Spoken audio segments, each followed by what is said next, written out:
a very late afternoon woke up. but what we don't make up for in the afternoon aspect of it, we make up for it in the woke aspect of it, because it's a day. There's one thing to talk about. A very enthusiastic man at the BAFTAs was like, "Hey, that's my favorite movie," and he couldn't control himself. He said, "Sinners," and everyone's talking about it. So we're gonna break down what happened there. But there are some other things just to chime in on a little bit, Darius. And I want to talk about Night of the Seven Kingdoms finale, the X Files. I want to talk about Pokemon turning 30. I want to talk about Wonder Man and their viewership and the spin that's been going on right before we get into BAFTA. So I think that's where we'll begin. You okay with that? Yeah, that sounds good to me. We can go ahead and do that. Okay. Let's share the screen and let's look at Wonder Man. The article reads that new data reveals Wonder Man's weak viewership versus other Marvel shows. Here's how Wonder Man marked yet another viewership disappointment for Marvel Studios. Let's just skip to the data part. Where do they got the numbers? Here we are.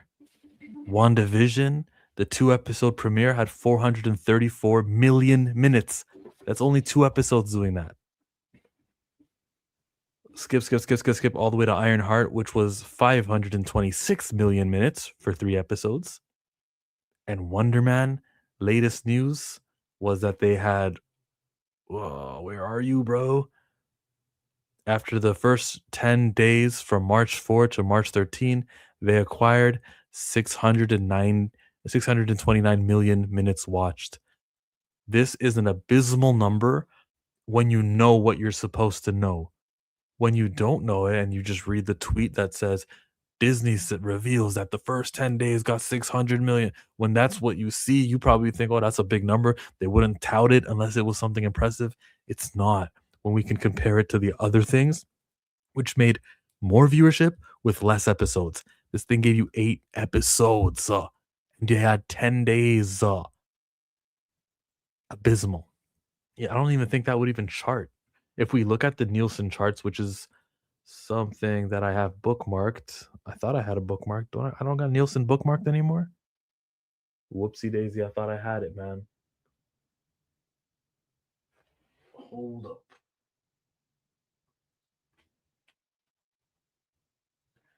Nielsen. When you look at Nielsen's charts and you see original programming and what they usually do, things like Stranger Things with 1,600 millions of minutes watched, and we get down to the 10th one where the Upshaws is holding it down with 416 millions of minutes watched. It's millions of minutes or hours? Minutes, yeah, millions of minutes watched. It's kind of embarrassing to know that all of the episodes of Wonder Man only performed that well. I didn't fall for the spin. I'm too smart for my own good. This was a abysmal turnout for 8 episodes to only accumulate that many. Yeah, I'm also not shocked by. Am I coming in clear? Clear. I All hear right, you. great. I'm not shocked by Wonder Man's viewership. I'm not. I'm not shocked at all. I think the people that liked it, and you have to get offended by this if you like, the small group of people that liked it, it was the people that are still watching Marvel projects on Disney Plus. That 43 million hours or minutes watched for WandaVision was when Marvel still had everybody by the neck in a chokehold. That was right after Endgame. People that didn't know what Marvel was before the MCU were watching WandaVision because Marvel had everybody in a chokehold. As I keep saying, anytime we talk about Marvel projects, we are no longer in that era. We are no longer in the era of 43 watched minutes for a Marvel Disney Plus show, especially for a character that nobody cares about. Regardless of how good you may have thought the show was, or regardless how good you may have liked Yaya as Simon Williams, numbers don't lie. No one watched the show. So, I mean, I'm not shocked by that either, though. I don't know why anybody would be shocked by that. Yeah, the crazy thing is Daredevil did their numbers in 3 episodes. It did exactly what Wonder Man did, and they had more momentum because it was a weekly release. Yeah, it's amazing. It's I don't wonder. even know if you could have done that in a week-to-week release. And again, the people that like the show are going to say yes, you could have, but I don't think that could have been a week-to-week release deal. The show was really not good.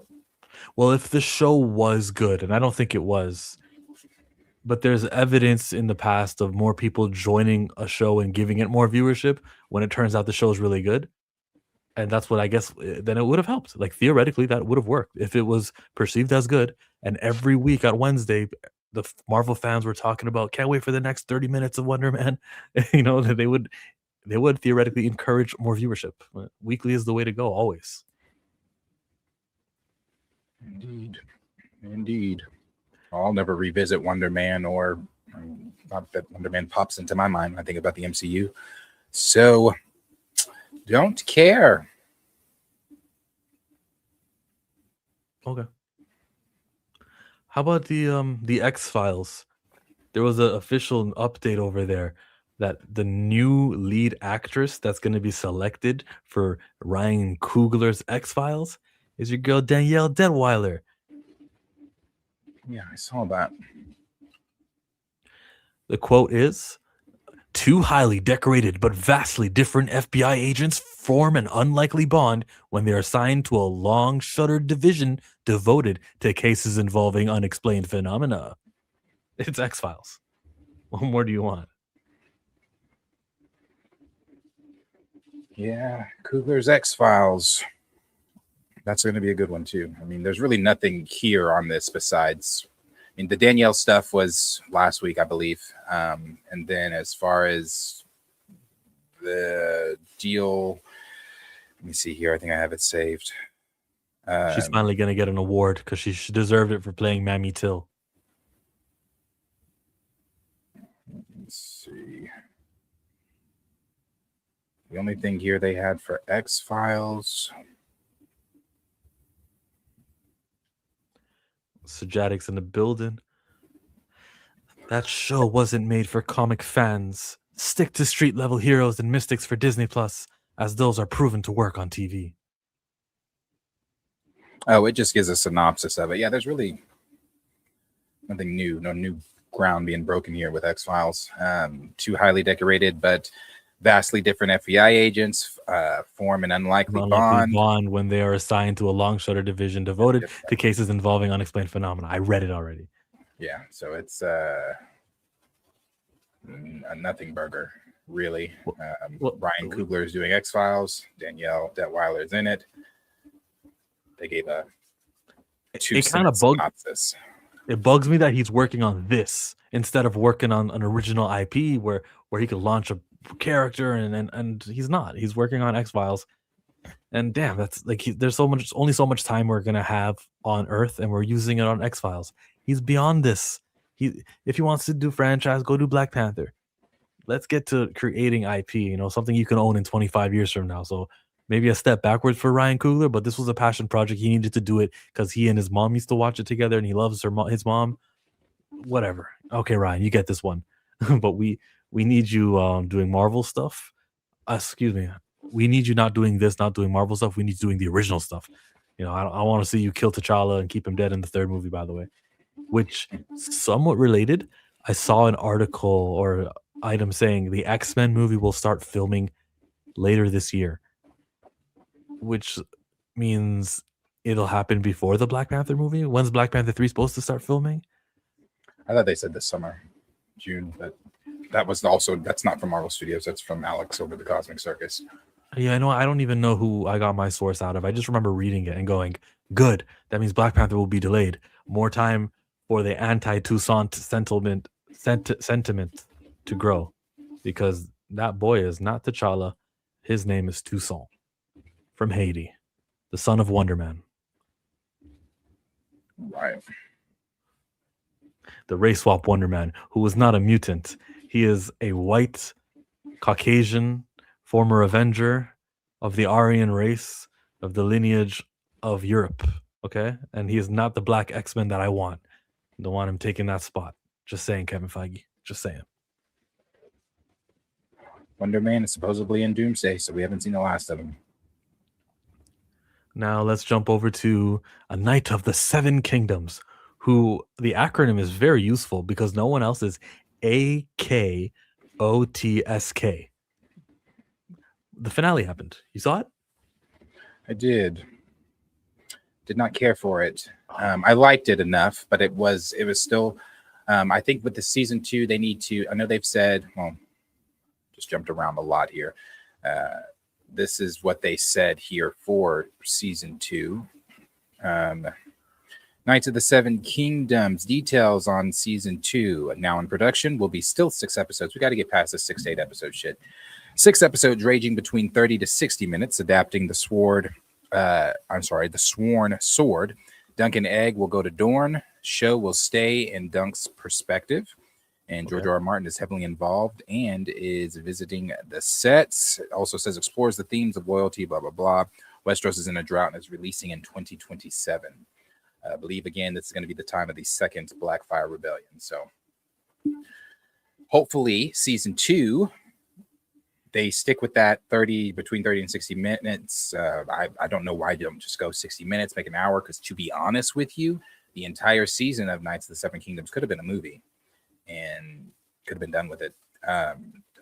It was very short. I felt like I blinked and the finale was over. I felt like there was not a lot of information given in the finale. It was just like, okay, yeah.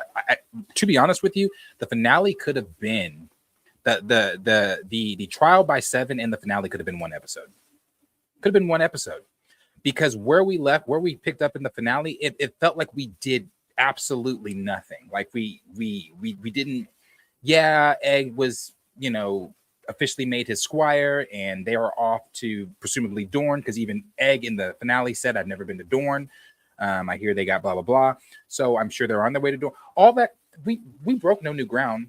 I mean, Maker called him in, said that, I want my son to squire for you. He said, the stuff that was in the trailer was basically the meat and potatoes of the finale. So I'm like, I just don't understand. It could have been longer. Don't understand it. That doesn't mean I disliked it. I liked it. Just, what are we doing? You're muted. And 6 episodes is hella frustrating. I agree with that too. And it's like a franchise you can trust. It's HBO Max. It's something that, like, it's Game of Thrones. You guys should know. You shouldn't have to worry about, do I do an extra 2 episodes? What if it fails? Do we greenlight season 2? Do we have to wait for season 1 to perform better? You should know, like, what you have here in the franchise. George R. R. Martin on set, good, cool. Let's keep him around. Just like J.K. Rowling needs to be kept around, and Tommy Adeyemi needs to be kept around too. But Children of Blood and Bone, which is coming in January of 2027. IMAX, baby. Just saying. I've seen a lot of noise about IMAX lately also, with how Avengers and Dune are going to fight over the IMAX screens. Dune has the rights to it because they were there first. But Avengers believes that they can bully Dune. And I believe the rumor or the noise, the speculation. I believe that the Warner Brothers, after the sale, they'll let the new leadership say, this is the wrong date. But the old leadership just doesn't want to have egg on their face or look weak. And Kathleen Kennedy is doing the same thing, sort of, with Star Wars. How she never really canceled any of the projects she announced. She'll just let Dave Filoni handle the cancellations of all that, so she doesn't look weak on the way out. It's sort of similar to that. So Dune will move. Dune is, they have the IMAX now. They are not going to stay on that date. I put Marcus isn't here, so never mind. I know you agree with me, right, Darius? Dune is gonna move. Oh, I mean, I said it when it originally happened. Why would Marvel bend the knee to Dune and let Dune have the IMAX? But no, I don't think so. First of all, I thought it was very strange to be watching an Avengers movie, the first Avengers movie that we've seen on screen since Endgame's 2019, and we're not seeing it in IMAX. That was always weird to me, because they weren't doing IMAX. They weren't going to do IMAX screenings. this is supposed to be your biggest movie, and supposedly what you guys are saying, according to some of the actors and the Russo brothers, this is going to be one of the biggest films of all time. You're not putting it on an IMAX screen? That was always weird. So no, I definitely think Dune moves, regardless of how dialed in Timothée Chalamet may have been for to be the what is it? What is it? What is he called? Whatever he is. It's not going to get precedence over Marvel. No. And time will just tell. The closer we get, the more the metrics tell them what the metrics will tell them. Yeah, I know Dune got the IMAX, but they like everyone knows they're moving, even if they don't know. Is it the article? You have that article right now pulled up. There's an article right now going around about it currently that either they're going to move or Marvel's going to move. Marvel is the ones who chose this fight. It was Dune's to begin with. Marvel had that July release date that they were going to do both movies, Avengers Doomsday and Secret Wars in July, and then they said, no, we're going to move. Let's choose December 18th. They knew Dune was there. They knew Dune had the IMAX. They're just saying, we are the Avengers. We are the only movie franchise, the strongest movie franchise that exists, and we will make them move. So they're not going to change their minds. They're bullying them out of it. Yeah. Article smarticle. I think Dune moves. And everyone, after Avengers, the next thing that you can watch on IMAX will be in January, and it'll be Children of Blood and Bone, a fantasy featuring Damson Idris, Amandla Stenberg, Idris Elba, Tosin Cole is in it with Viola Davis and your green girl from Wicked. She played Harriet Tubman. She's in it. There's a star-studded cast that's coming. Indeed. Many of those people are going to be part of the Stranger Comics. Amandla Stenberg and Viola Davis have already attached themselves to a Black independent called Stranger Comics. And I actually have the page open here on the side. Let me share it. I was looking over some of the Lunar, where you can pre-order comic books. So The Untamed is the name of the book. Covering, where are you? The Untamed is the one you can pre-order, and it's from Stranger Comics. Just ask your nice little people at the shop about Lunar, and they will hook you up. Here it is, Stranger Comics. So Defiant is going to be on sale. The Untamed should be the one that you should get, which is down here. They got a lot. A Sinner's Prayer. You can catch your girl Niobe in her younger years, and we'll see her get older, which is a nice thing about this comic book. I'm gonna get cover A. I'll cop it for $4.99 USD, and it's the first time they're gone to stores since like 2009. But the creator Sebastian A. Jones has given you lots. This character here on screen is based off of Amandla Stenberg. I think she even drew this or she wrote it, one or the other. But she's attached to the project, just like Viola Davis is, and they're gonna have a live action movie coming. They're just like, wait, instead of the website where you can buy the comic, we're gonna bring it to comic book stores. There's the bundle for $99 where you can get all of these. I think they're each 4 issues each, so whatever 6 times 4 is, that's a lot of issues that you could be reading. Go check out The Untamed. Go check out Niobe, which is the second part where she's older. Dusu. Check out all of the world of Asunda. That took a little bit longer than I wanted it to. I'm just saying though, like, it's nice to have a comic book that we love being adapted. It's not happening with Blade. We had it in the 90s and that was enough representation there. We're not getting that. We will here with Stranger Comics who are doing that and succeeding.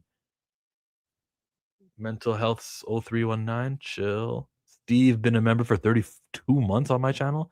That must be a record, Steve. I appreciate you. You, what happened to SSJ, K-Dots, and Nerdman? What you mean what happened? I just don't stream with them anymore. But nothing happened. I don't do the YouTuber fighting thing or nothing. Actually, I'm gonna reach out and see what happened. I'm gonna say, hey, let's do a video together, just so I can shut people like you up. Unless you're just asking for it because you're curious. Okay, you can ask. It's fine. I'm like looking for a fight. Those were fighting words. Hello, Oscar.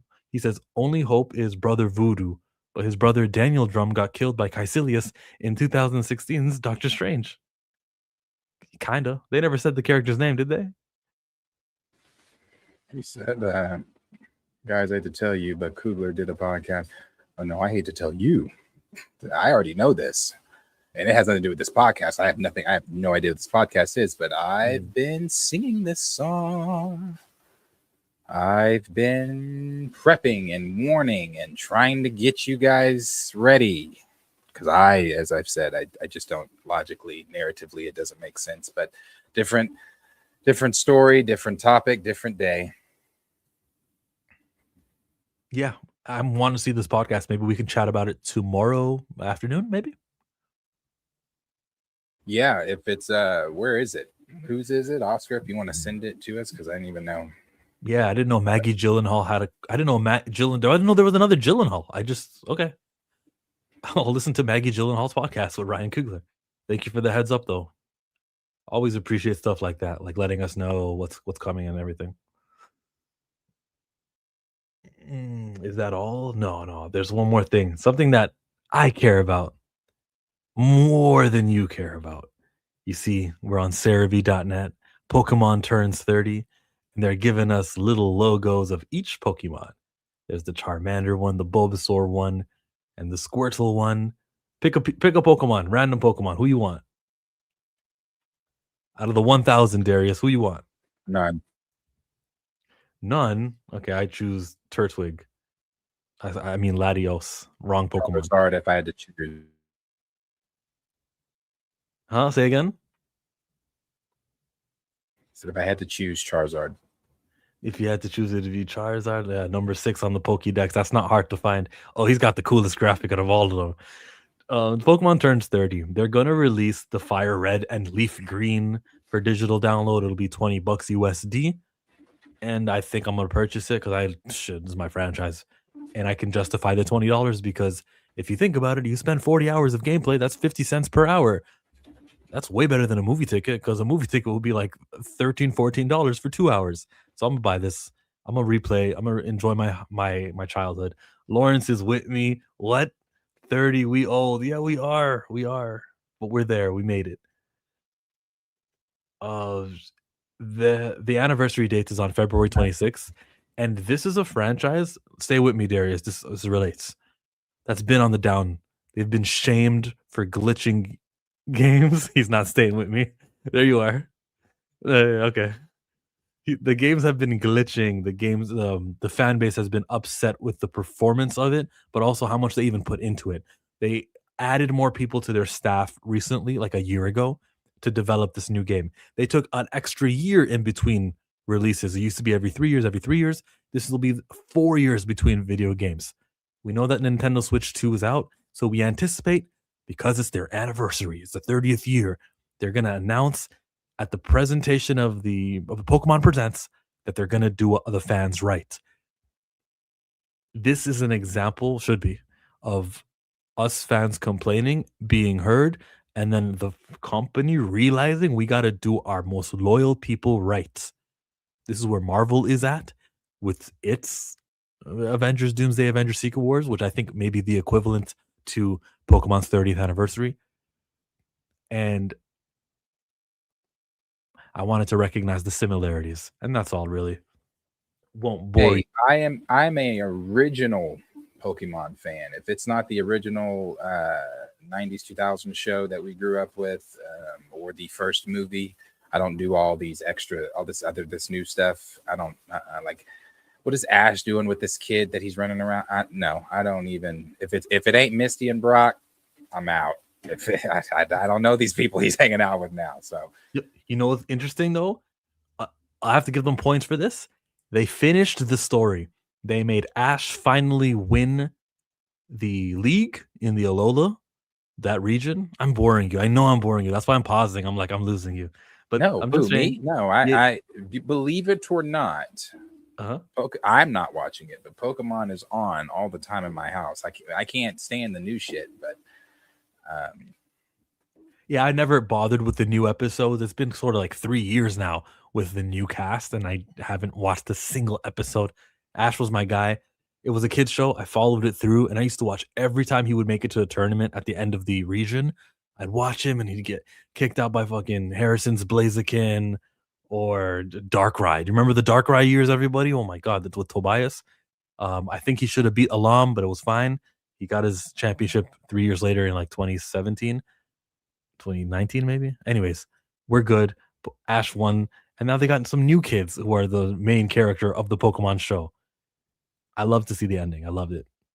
And I don't like all these new Pokemon. Pika who? Not a fan of all the new Pokemon. Do you remember Meryl, aka Pika Blue? This guy? I do.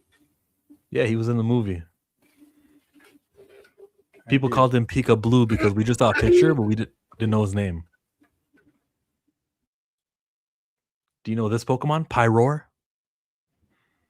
Can't say I do. That's Gen 6. Let me go somewhere not as far. This guy was from Pokemon Black and White. His name was Aselgor. Yeah, I can't say I know him. Who's this? I don't know who that is either. Okay, good answer. It's my Noom. Hey. Next to let me get. Oh, Misty had this one. Who's that Pokemon? Fuck, I know that one. Starts with an S. Yeah, I know. You know what type it is? It's a water type. Yes. And psychic. Oh, you don't know that one? Oh, who sings? The singer. Who's this? Jigglypuff. Yeah. All right, you got the early Pokemon down pat. Shy-Town's in the building. Hello. He says, it's hard to believe that people are still thinking Recast T'Challa has something to do with hate and Shuri. Absolutely. Shy-Town, did you see when Dre was talking to Captain Diesel and they were kind of going back and forth about it and he kept bringing up Shuri? And I'm like, turning it into a sexism conversation is all that can you, it's like the best chance that you have to fight this, to fight the recast. And I want each and every one of those dudes, respectfully, I'm not trying to hate on any YouTuber, but I would like for him to take the stance that if Shuri gets replaced and they replace him with a brand new character like Toussaint, then we're not going to watch. How dare they do Shuri bad? I want them to stand on business. But in reality, we know that when Toussaint shows up, gets older and plays T'Challa, the role of T'Challa, substituting, we know that they'll be there and they'll just like eat their popcorn and support it because they really don't stand on anything. Oh, and what they stand on is flimsy. That's what we should do next time. To T'Challa, I didn't know Maggie Gyllenhaal was Rachel from Friends? No, The Dark Knight. T'Challa, come sit down. If you're new here, Darius has named his dog the word T'Challa. And since we kind of were talking about it, I guess he heard his name being said with his super doggy hearing. Couple more here. Oscar says, I couldn't make it past the last 30 minutes of Wakanda Forever. If anything, Black Panther should have been 30 minutes longer and Wakanda Forever should have been 2 hours. If we could take time from one movie to another, yeah, just to give T'Challa more things to do in his own movie, I'd love that. Shuri can go to hell. Comic Chameleon, just be careful with your messaging because that's the type of shit they'll go, you see? They just hate women. So just be careful. Hey, Oscar, because this is it's 56 minutes and it's cut into several chapters. I don't know if it's in there, but when did they talk about it in here? Let me see. Maybe she's time stamped it.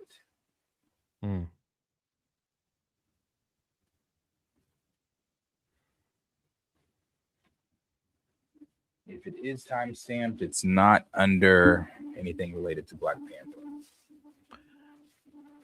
And I think that's the strategy I'll do is if anyone ever brings me Shuri talks, When I'm trying to say T'Challa, the greatest black character ever, needs to be on screen, I'm gonna just tell them, okay, then if they do replace Shuri with the kid, you better be on our side. Where you're the same thing. You're getting a Black Panther who's not the one that you want, right? All right then. Welcome to the club. Let's boycott together. Comic Chameleon says, I mean, in a way that I'm tired of them discussing it. I need the chain of Wakanda. Stop giving me replacements. No hate on women. But your words can be perceived as hate on women. So, like, I understand. I get it. I'm not hating on you, comic Chameleon. I'm more so giving you like a suggestion of like this is what will happen next. Like, just apply some foresight and know that your thing can be quote. If you ever say something like that, sure, you can go to hell. Someone will just quote tweet that and just say these guys are despicable. You know, like don't give them that. Don't offer it on a silver platter. I don't think you hate women. I mean, I don't think so, but you could for all I know, but I don't think you do. You hate women, Darius, or you think they're kind of cool? I love women. I saw a thing where a guy was asking, would you live in a world with no women? And all the guys were like, no. And then they asked the women, would you live in a world where there was no men? And they're like, this would be awesome. Oh, it'd be so safe. You could walk at night. And they're giving their reasons for why. They probably edited that video. And if a woman ever said, no, I would never, I love men, they're like, all right, you're not making the cut. That's probably what they did, bro. They wouldn't. They would for reasons. Reproduction. Yeah, that and other reasons. You would need men.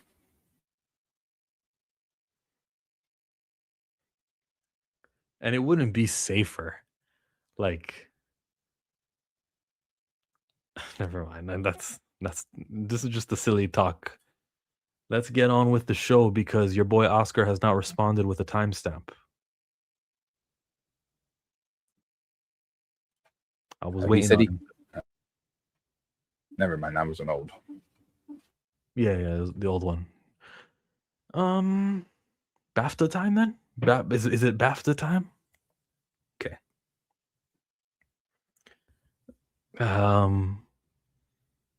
There's so much to do. There's so much to talk about. And Josh from Back of the Bus might just join us. I'm awaiting his update. But there was an award show. There's the dude who's got Tourette's, and he's like an activist. His name is John Davidson. He's in his 50s. This dude involuntarily said some shit, and I am upset with his apology. I am upset with BAFTA not editing it. I am upset with everything except the involuntary nature of the Tourette syndrome that he has. He shouldn't have been there, sure. I agree, he should not have been there. We're shooting something. But if he was there and they had the ability to edit things out, they should have edited. He did step out. I think earlier in the show he stepped out, but there were many occurrences where he said things. Only one where he got racial. He looked over at these guys who won the Children's Award. The movie was called Boong. It's an Indian movie. And when these guys were on, he had the slur of shut the fuck up. That's what he said. He said the words shut the fuck up to these people who are visibly of an ethnicity of not his. And he didn't go racial there. He didn't go racist there. And he said shut the fuck up. I feel Tourette's is truth serum. I feel it only exposes what is in the air, what is in media, what is in our minds, what is being told at the dinner table, what we were ingrained in us from our grandparents. And if this dude is 50, Doug, what era was his grandparents from? You got 4 grandparents. You telling me not one of them passed on racism? This exposes just a reminder of just how fucking racist and racism is prevalent in our society. And we need to stop giving them reasons. We need to be more strict on censoring words. Like we need to do more better. We need to stop giving them access to this. There are so many slurs for so many other groups that don't get the airtime. And that's my focus here today. That's my focus. I'm upset. I think Michael B and Delroy Lindo needs to be upset. And they deserve an apology, which he didn't give. So fuck him. Like, because an involuntary response is involuntary, whatever. Yeah, you're surrounded by people who use terrible language, who are racist, and that's why you said what you said. That's okay. You had the word in your memory bank, but you didn't have the word for what the other Pakistanis call Indians. You don't know what Chinese people say to the Tibetans in their language. We don't know the slurs for all these words. We don't. I'm sure some Italians were on screen presenting and were accepting awards. You didn't give them their slur, but you gave it to the black people. Okay, I understand just how relevant anti-black racism is. But I know, so I'm rambling, man, but I know that this dude, through his apology, where he wouldn't even apologize directly to Michael B and Delroy, I know, like, I have no love for him in a prepared statement. Let me think about it. That was bullshit. Absolute bullshit. Absolute bullshit. Darius, your turn. I'm gonna open up the video.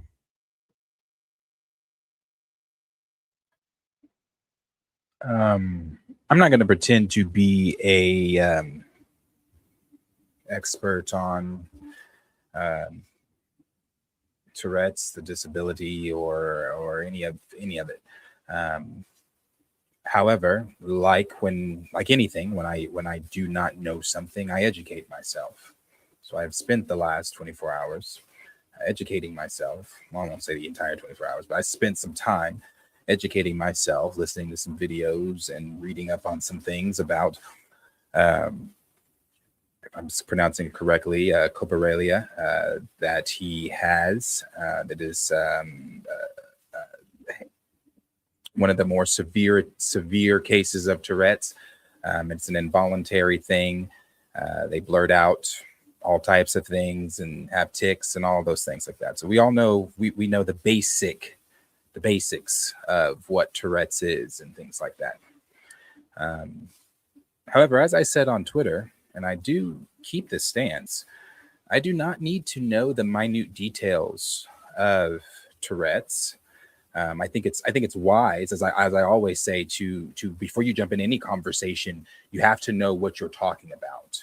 That's anything. I say that all the time. Before you jump into any conversation, you have to know what you're talking about.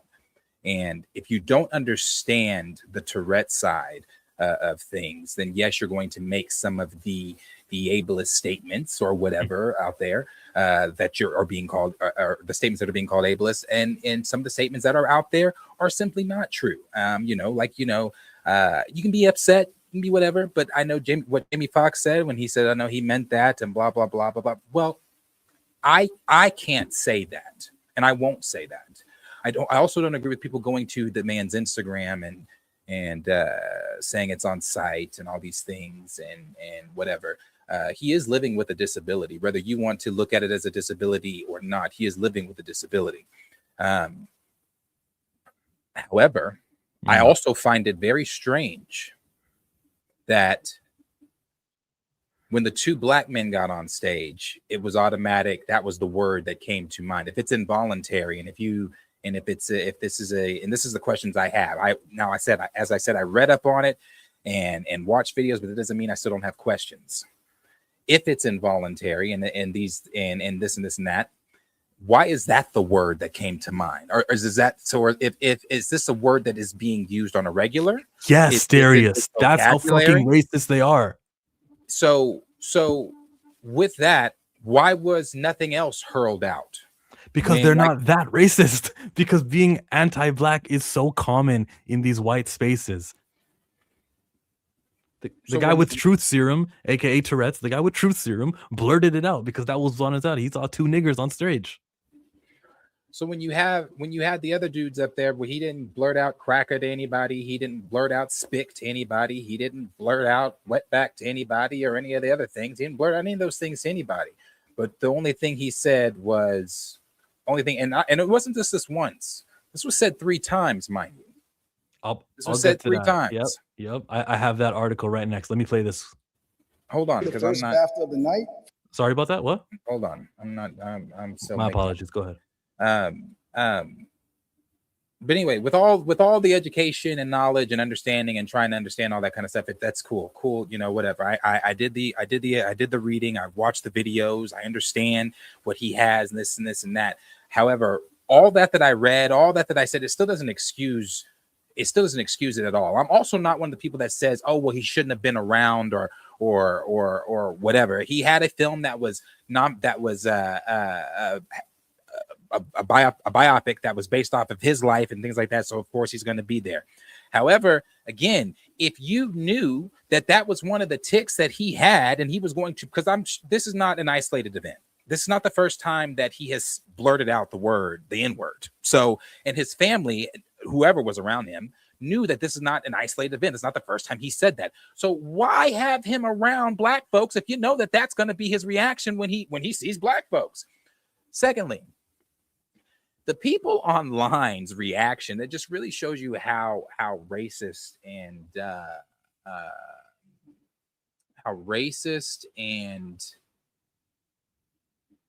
all that they said in 2020. I see you, I feel you, I understand you. No, you don't, because you clearly don't. How the hell are you going to tell black folks how to feel about the N-word?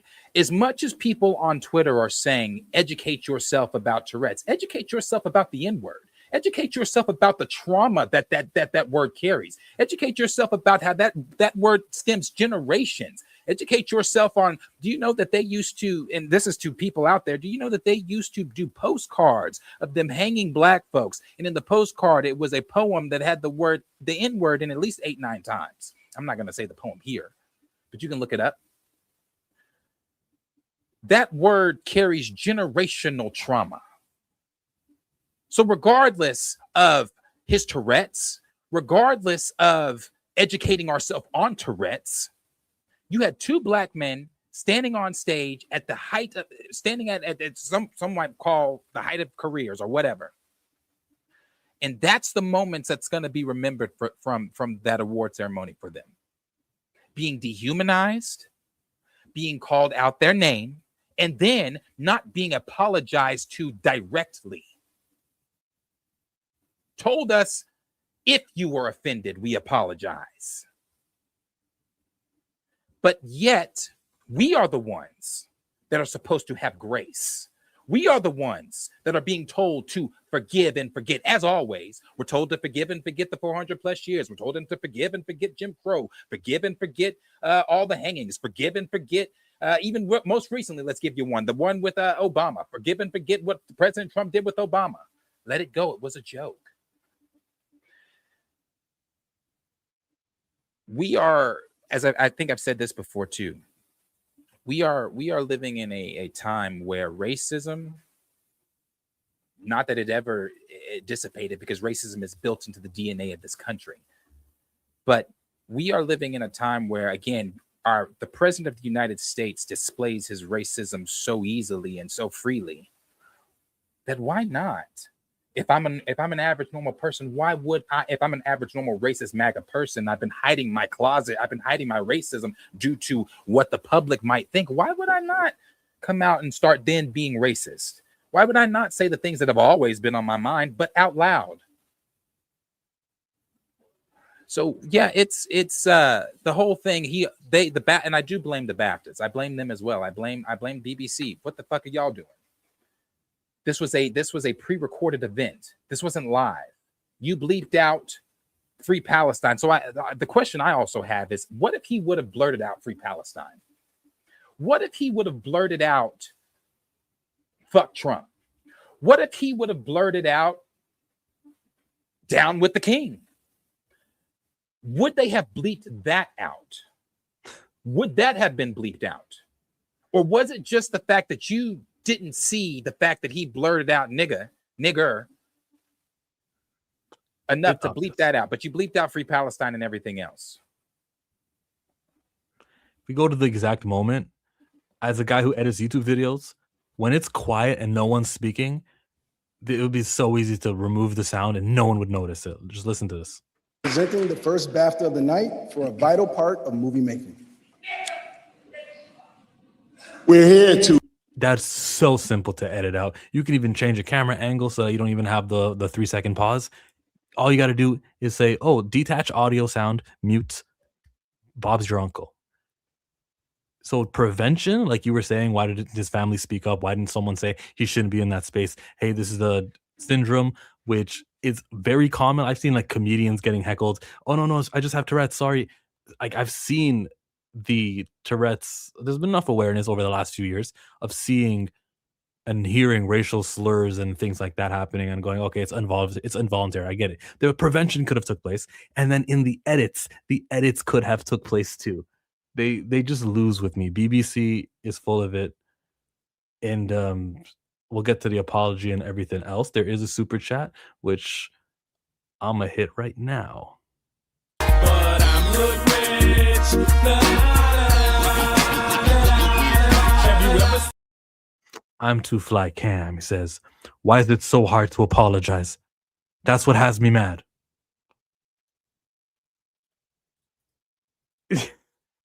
The apology, let me go to TMZ to read.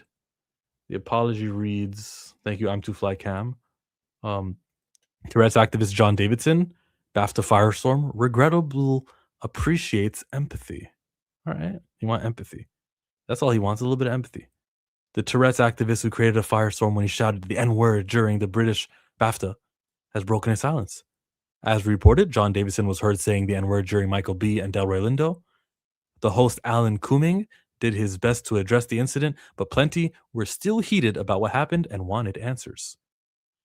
John just released a statement saying he appreciated Alan's mid-show announcement. This is John, I was heartened by the round of applause that followed this announcement and felt welcomed and understood in an environment that would normally be impossible for me. Oh, poor victim. BAFTA did issue a full-throated apology this morning and said this was a valuable learning moment for the organization. John revealed he left the auditorium after the incident, noting in a statement why I have spent my life trying to support and empower the Tourette's community and to teach empathy, kindness, and understanding from others, and I will continue to do so. Low-key, in that statement, he just said, I want you guys to have empathy and kindness towards me. That's what he's saying. At the end of his statement, BAFTA said of John, we would like to thank him for his dignity and consideration of others on what should have been a night of celebration for him. They just thanked a man for leaving the stage after he did his racism. Well, we want to thank you, man. Appreciate you. I'm waiting for Michael B. Jordan and Delroy Lindo to be apologized to. And it's way too late now. If they did it the next day, I would say, yeah, you slept on it, but you had to get it right. But they didn't even do it right. Yeah, it's ugly. It's pathetic. It's like no matter, and again, why we always have to be the ones to extend grace, why we always have to be the ones to forgive and forget. You are telling a group of people, and we are not a monolith either. So stop thinking Black people are a monolith. Stop thinking that we all are the same or we all think the same. And because that's going around on Twitter. There's so many different conversations on Twitter right now, but the wanting us to extend this grace and wanting us to extend this apology, or not apology, this forgiveness, is always placed in burden on our shoulders. We are always placed with that burden of being the ones to have to forgive and forget, no matter what ceilings we shatter. No matter what barriers we break, you can be on the highest stage and they're still going to make sure that you remember that you're Black. No matter what barriers we break, no matter what ceilings are shattered, just like on that stage, or again, just like what the president did with the Obamas, how people made light of that as well.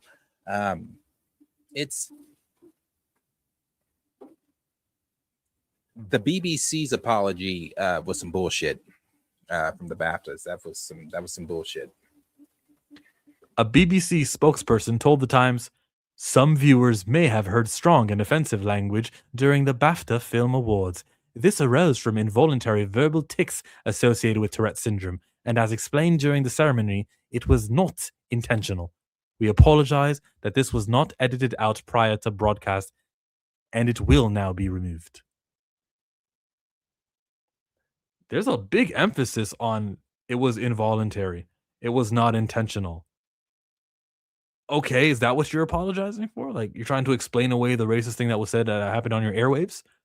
His intent, it feels like what they want to redirect to, whether or not it was intentional or not. Do you know about Tourette's? It's sometimes not intentional. I know, I get that part. That's not for you to comment on, BBC. It's not to educate us that it was involuntary or not. It's like your spokesperson needs to talk about your actions, your 2-hour delay, your ability to edit some things which were prioritized over other things that were not prioritized. And also, on Alan Cummings' part,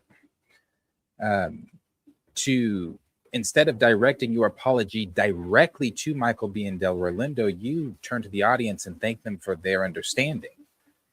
Thank them for everybody's understanding during this situation and everything like that. Instead of turning and then for Delroy Lindo to say that they still have not received an apology. Let me see if that's part of this article. Delroy Lindo. Maybe it's somewhere else that he hasn't received the apology yet.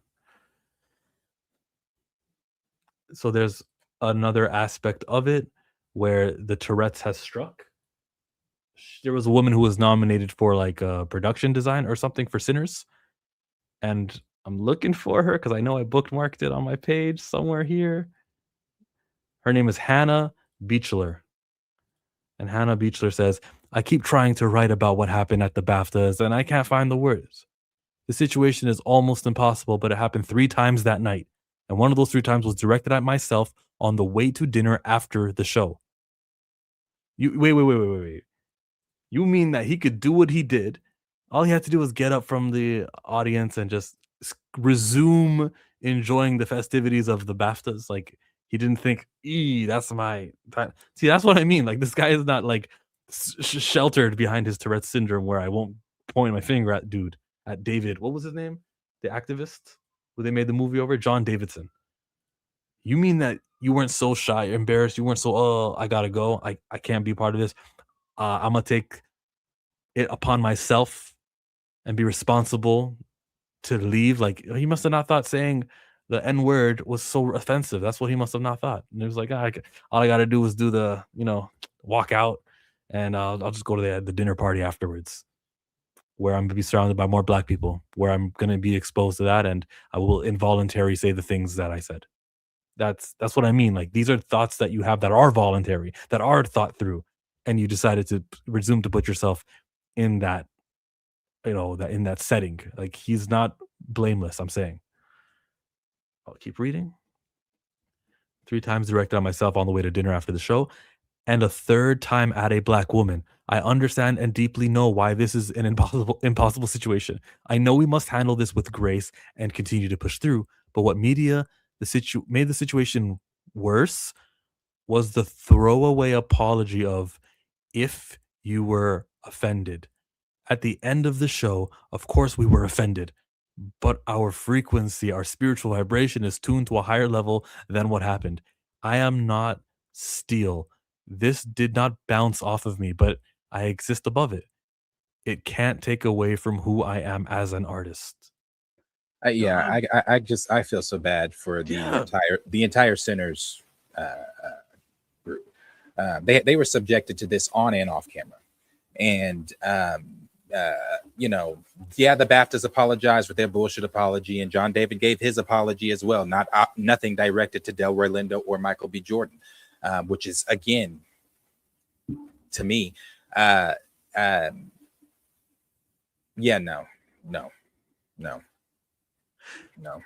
I'd like to think that with time, with getting further away from slavery, Jim Crow, racist, overt racism laws that were racist, I'd like to think with time we get better.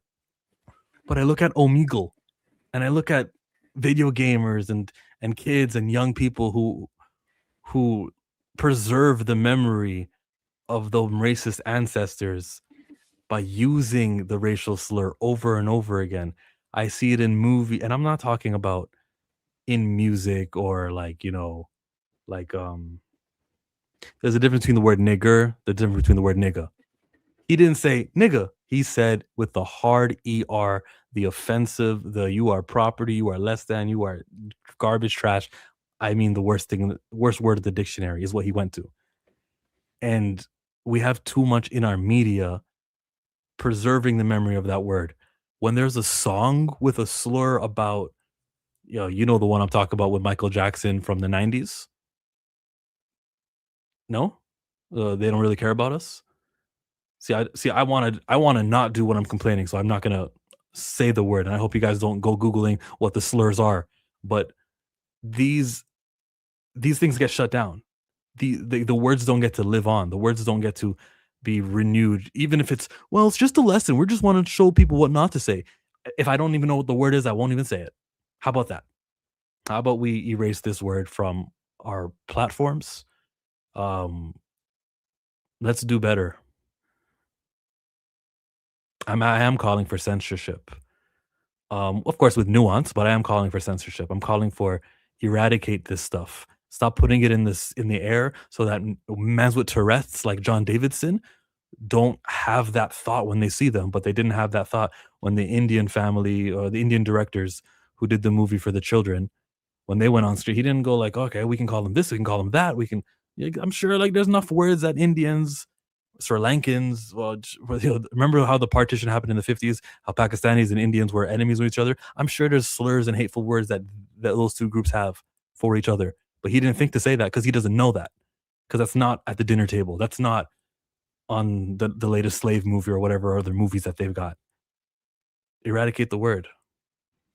Well, like I said, a public apology needs to be a better public apology needs to be given directly to Delroy Lindo and Michael B. Jordan. I mean, you've got, like I said, the internet and half of UK, damn near all of UK, calling black folks ableist because we're not okay with racism. Like, it's just crazy. I don't understand what do you want? And then of course, like I said last night on Twitter, here come you always have the tap dancing pick me coons talking about, well, it's not, it's, you guys need to understand, and it's this and this and that. It's baffling to me that you are telling one party, you're telling a group of people to educate themselves on Tourette's while not educating yourself on the what that word means, the trauma that word carries. Man, to again, until you have lived in walked in a black person's shoes, I don't want to hear, I got black friends, or I've got I got black cousins, or anything. Until you walked in a black person's shoes in America, you don't get to tell a black person how to feel about their walk in life at all. At all. Stop telling us to get over shit that wasn't long ago. Stop telling us that we have to forgive and forget. Always placing the burden on our shoulders to show grace, when that same grace is never extended to us. It'll always be about race. Racism is built into the DNA of this country, and until we come to grips with that and actually have the conversations, we're never going to escape its origins ever. I find that just like Recast T'Challa, hey, you don't like, sure, you're sexist. Hey, you don't like Tourette's, you're ableist.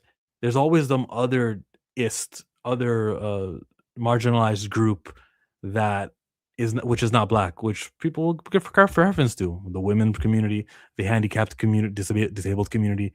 It's like, shit, I was gonna give humanization to black people, but no, there's this other group, and so they outrank you guys. It's hateful within itself to do that. It's kind of the same trick, just remixed, right? It's like the Shuri thing with Recast T'Challa, the ableist thing when you're complaining about a do with Tourette's. This is a woman. Her name was Kill One Yoshi. I think it's Kill One Yoshi. I think is her account. She's got Tourette's and she spoke on it. I got part 2 of her response. Ignore how I look right now. Critical retention. I am not feeling too great. However, there is something I have been asked to talk about, and that is going to be the BAFTA situation. I I have been seeing a bunch of outrage about it. People saying, oh, well, why would that even be in his vocabulary? He did that on purpose and all of this stuff. And that racism is to excuse. Very bitch sad day for the Tourette syndrome community, especially for the ones that have coprolalia, because when you come online and you see thousands of people hating on your condition, specifically coprolalia, because that's something that is already very embarrassing for all of us. Not going to say that people can't be offended by the fact that somebody said the N-word as a tick. However, it's not something that somebody can control. It's not something that somebody wants to say. And I've been seeing a lot of people be like, well, he said it like when the crowd went silent. That is most likely when a tick is going to happen when you're in public, when you're in complete silence, or when you're trying not to say or do something. So we must understand what coprolalia is. Coprolalia causes involuntary swearing and inappropriate tics. This can include the N-word, slurs, etc. I am a Black person, and even I have the N-word tick and slurs as tics. This is something I don't see many talk about because of situations like this. Is it a disappointing thing? Shut up! That it happened in public in front of that entire crowd, specifically to Michael B. Jordan and the other presenter. I'm so sorry, I do not know his name. I wish I did, but no disrespect to him. I just am not too aware. Yes, it is a very unfortunate situation. Seeing so many people say that they would invoke violence against people with coprolalia if they can't control their tics. That's ableism. The fucked up thing that this happens, yes, but it's something that we can't control. Aggression in the brain being triggered. Shut up. And ultimately causing inappropriate tics. Michael B. Jordan and the other presenter have the right to be upset, especially if they were not aware. However, we need to understand and educate ourselves. And on my videos, I constantly see people saying, oh my God, so funny. If I had cursing tics, I would be laughing all the time. But when people actually have cursing tics, then it's offensive and they're a bad person and this and that, the third. We need to do better. We need to educate ourselves better. This is not me saying that people don't have the right to be offended. However, you can't be offended when a disabled person is disabled. I might make a part 2 to this. There's a lot that I need to say, but this is part 2. Tap dancing. I don't give a fuck if you have Tourette's, Caporelia, Caparaja. That's the name of a Pokemon. I don't care. It feels like the community of the Tourette's, the 15% of people who've got the Caporelia, that little small thing is what she identifies more with her skin. I don't think she knows she's doing this, or maybe she doesn't realize it, but she was providing cover for white supremacy in that statement. I understand the situation. I am sympathetic to the syndrome. It's not that anyone's upset with him being disabled. I'm not upset with the man for having Tourette's. I'm not upset with the man for living with the disability that he has to live with. What I'm upset with is the lack of accountability. What I'm upset with is that no one apologized directly to Delroy Lindo or Michael B. Jordan. I'm upset with the BAFTA's bullshit ass apology. I'm upset with his bullshit ass apology. Again, no one is upset with his disability. What I'm upset with is the lack of accountability. I'm upset with that nobody took the accountability to say, okay, well, hold on, let's apologize directly to Delroy Lindo and Michael B. Jordan before we tell the crowd, thank you for understanding if you were offended. What do you mean if you were offended? And I'm so sick. I'm trying not see. I was not gonna elevate and go here. I am so sick of every single time, every time that there is something that happens with Black folks, we are told to educate ourselves on something, to forgive and forget something. That I don't need it. As I said on Twitter, I don't need to know the minute details of any syndrome with Tourette's. I get it. I understand. I actually went to school with someone that had Tourette's. I get it.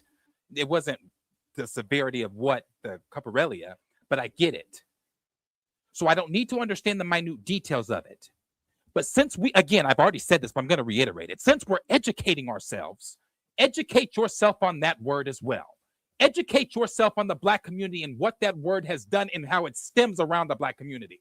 I'm so sick of people saying, well, you guys say it to each other. There's a difference. We took a word that was meant to harm us, reversed it, and empowered us. And we don't say nigger. We're not going around, what up, my nigger? But we're not saying that shit. We're not taking that oppressive word. That word carries oppression. It carries depression, and it carries systemic racism. And the fact that nobody has apologized for that shit is crazy to me. I don't care about the disability. I understand he's disabled. No one's mad at him for being disabled. I'm upset about the lack of fucking accountability. Educate yourself on that word. Crazy. If you got time, I want to play this next one from someone who doesn't have the disability but nailed it. Her name is Dr. Shola Mos Shagbimumio. Presenting the first BAFTA of the night for a vital part of movie making. We're here to celebrate. Some of you are getting on my last God-given nerves. The fact that I have to come up here to break down for you the ABCs 1, 2, 3 do-re-mis of racism, because some of you have the bombastic audacity to want to litigate the racial intent of a white man and absolve him of racism because of his disability. Now, I'm going to make time for you today. Let me say this in plain English because I'm not speaking Latin or Swahili. John Davidson is a racist white man with Tourette's syndrome. And let me break this down for you. Tourette's syndrome is a disability. Disability is not racism, and it does not make you racist. The Tourette's syndrome simply brings out what is already in the heart, mind, and soul of the person speaking. Because as a man thinketh, so is he. The word nigger is not a Tourette's syndrome condition. It is a racist condition. That word is in John Davidson's bank of vocabulary, and all the Tourette's did was bring it out. Oh, I know what it's like to have intrusive thoughts, but the moment those intrusive thoughts become actions or words, the impact is real. For those of you woeful and willful ignoramus out there, racism does not require intent to be racist. It doesn't matter if you meant to be racist, you did it with depraved indifference, or it happened because you have a disability.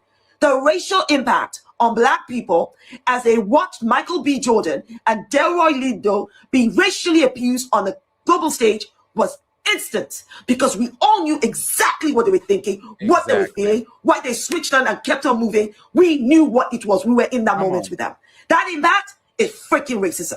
You want to undermine the racist attack against Michael B. Jordan and Delroy Lindo to make John Davidson the victim, because he's a white man with a disability. But you are the same obtuse hypocrites that condemned Kanye West as an anti-Semite, demanded action be taken against him without any consideration of his bipolar disorder and the impact his bipolar disorder would have had on his words and his actions, because he's a Black man with a disability. We see you. Even the BBC was overtly racist. They made a conscious decision to edit out Free Palestine, which is not anti-Semitic, from Akinola Davis Jr.'s acceptance speech. But they lacked the moral backbone and racial consciousness to edit out nigger to protect Black people. And we know why. It's because the feelings of white Zionist Jews trumps the racism experienced by Black people. So no, my thoughts are not with John Davidson. My thoughts are with Michael B. Jordan, Delroy Lindo, and every Black person, because we are constantly erased to center the comfort, fragility, and inferiority complex of white people. I said what I said. She said it. She said it too, and she hit the nail on the head. We are always the ones that got to keep to make white people feel comfortable, make white folks feel comfortable. Not taking, again, nobody took into account how Delroy and Michael had. I mean, the minute I saw it, I was like, because I was in the car with my mom, and I was like, look at this, and then I said, look at Delroy's face. And then, you know, I'm sitting here waiting all day. I'm like, okay, well, the BAFTAs apologized with their bullshit apology, but where's his? And when he finally put it out, because it wasn't, to me, that should have been instant. That should have been an instant apology. The minute he removed himself, them Twitter fingers should have been moving, or a publicist, whoever he speaks to, should have been talking. And that should have been an instant apology. The fact that we waited as long as we waited and then got the bullshit apology that we got, because again, if the shoe was, now hold on, this is not as severe as the N-word or anything like that. And this is not a Black person versus a white person, but Will Smith had to go on an apology tour. Okay. Will Smith had to go on an apology tour for slapping someone for saying something about his wife. I don't give a fuck. I'm still on his side. For slapping someone that said something about his wife. He had to go on a fucking apology tour, and he's banned. I still don't think he can go to the Oscars for like what, 6-9 more years? What's the There is no punishment because he has Tourette's. Because he's disabled. He's also not acting in anything. He's like, he did Bel Air, he did Bad Boys, but those are like franchises that he's essential to. He has to do those. I don't see him in anything new. Do you? No. It's just again, Will Smith had to go on an apology tour. Let that sink in. I'm not saying that the man needs to go out, but the fact that it wasn't an instant apology, the fact that everybody demanded an instant apology from Will Smith for slapping someone for talking about his wife. Okay, I want to put that in perspective. It was they demanded an instant apology from Will for that shit. And to be honest, even though Bad Boys was successful, even though what was the other one he just did? He did Bad Boys, and there was another one, wasn't it? I know he was on the Bel Air show, but I forget what movies he's done. Bad Boys was successful. Emancipation? Will is still talking about that slap. Chris Rock's brother still talks about the slap quite often. He's got to go back to I Am Legend. Okay. Still apologizing. Emancipation was a movie that he did, and his filmography is pretty shallow. Like he's got like reality show stuff, appearances with his wife and stuff. But this man did not have to instantly apologize. And again, the apology that was given was some bullshit on both parties. The fact that Delroy Lindo had to come out and say, nobody directly came to us and we still haven't received an apology. And this was said 3 times. Now, again, as I said on Twitter, because people kept telling me in my comment section, actually, he had other blurt outs. He was saying other things. Okay, cunt, fuck, bitch is not the equivalent, and we are not going to make it the equivalent of the hard R. It's not. Mm-hmm. Somebody on stage and him yelling bitch, okay, keep the fucking show moving. We know the man has Tourette's. Hard R? And by saying, he said other things, okay, but the point that people keep missing, was he yelling cracker? Did he yell? Did he yell again? Other racist terms, spick. Did he yell any other thing like that? Was he saying things? Were those words hurled out? No. Again, that makes you wonder. Where my mind goes with that, like, okay, he didn't say all the other slurs. That's how in the air. That's how hot anti-black racism is compared to all the other racisms. I think it's more of a symptom of how we're fucking racist when it comes to black, but we're not that racist when it comes to the other groups. I don't use that to go, well, he didn't hate on any of the other races, which means that he's less hateful. Like I look at his apology and other stuff to put my finger at John. Just saying. Let's see the part that was edited out from the winner of the Nigerian British Akinola Davies. I think he got the award for My Father's Shadow. Let's listen to him. Migrant, those under occupation, dictatorship, persecution, and those experiencing genocide. You matter, your stories matter more than ever. Your dreams are an act of resistance. To those watching at home, archive your loved ones, archive your stories, yesterday, today, and forever. For Nigeria, for London, the Congo, Sudan, free Palestine. Thank you. And lastly, respect to all those. And you know what? We need to get more for us by us shit. More award shows equivalent to the NAACP awards year long, that are taking place. Because if I'm a black film artist, if any type of involved with any type of black film, I'm boycotting that, because a formal apology was not given.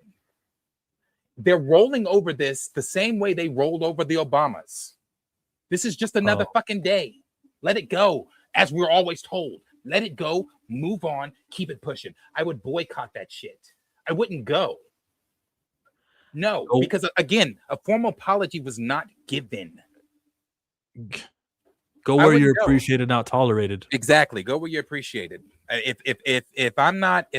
you are just, again, tolerating me, I don't need to be in there. I don't need to be in the room. I don't.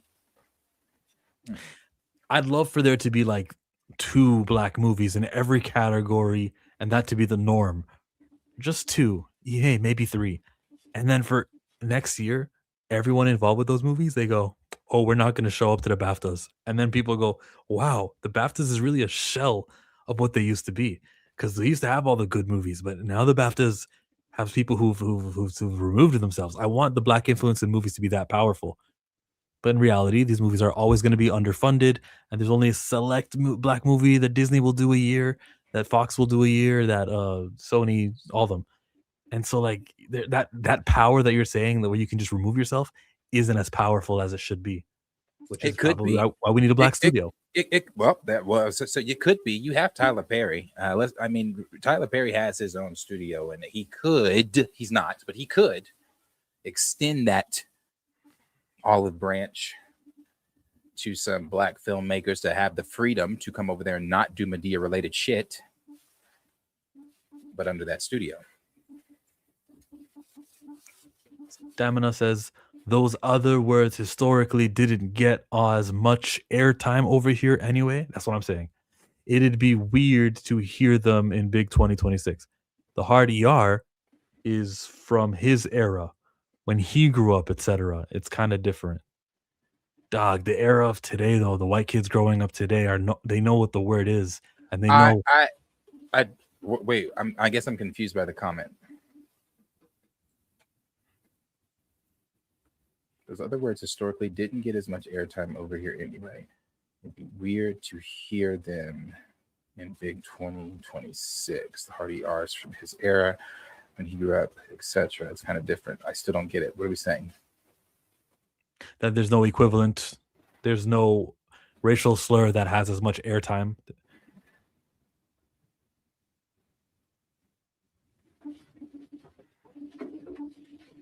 Like it's a popular word. It's commonly used, not the other people's slurs. Okay. Yeah, I get that. But it still doesn't negate the fact of when you see 2 black men, regardless if you have Tourette's or not, that's the word that comes to mind. Because he only said it to the black people. He said it 3 times to the black folks, to the Sinners group, according to Hannah Belcher. That's what he said it 3 times to the black folks. So it wasn't like Sinners was in the back corner of the room and he was over here and it was just that he said it directly to these people. So when he saw them, that triggered it. It's like Sister said before we even played it.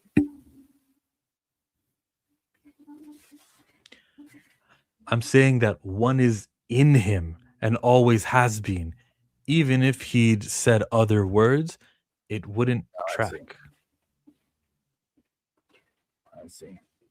One is in him, and that's a consequence of being 50-year-old and white. If you're watching this and you're white and you feel offended by that, yo, kick rocks, man. The reality of the situation is that anti-black racism is rampant in your community. And when guys have Tourette's syndrome or caparella, it comes out. That's because it was a word that's in his ears. It's in his vocabulary. And the lexicon of words that we say and speak and know the language and know all the bad words, that's there. And he involuntarily said it. Sure, he involuntarily said it. He didn't intend to say it, absolutely.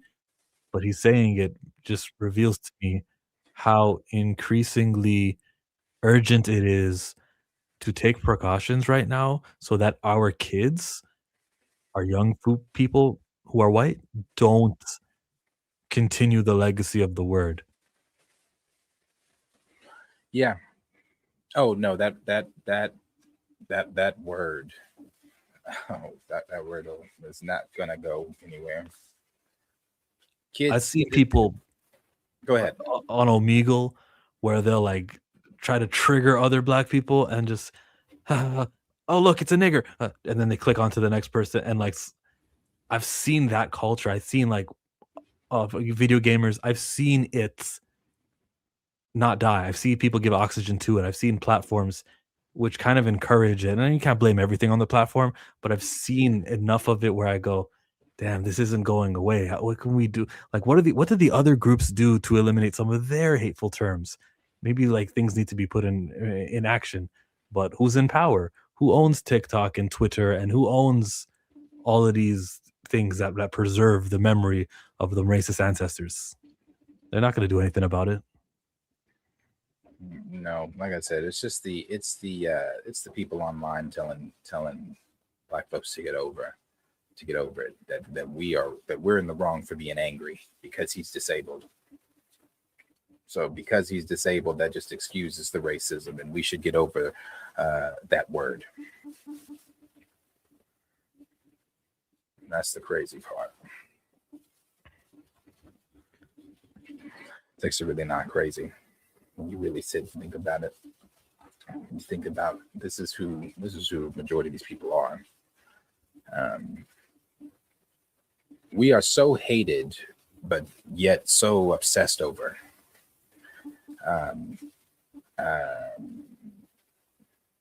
Because if we were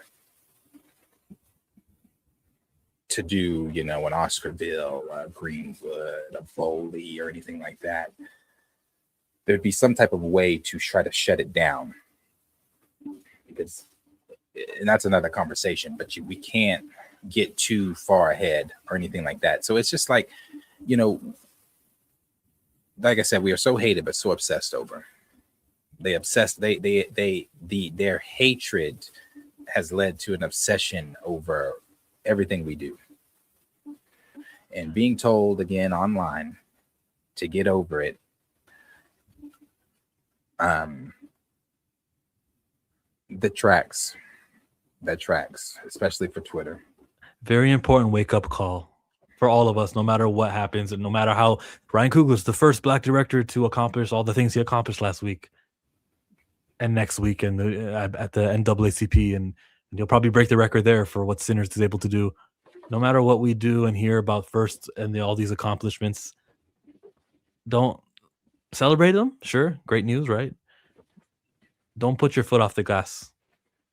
Let's do this super. I'll keep it Sinners themed.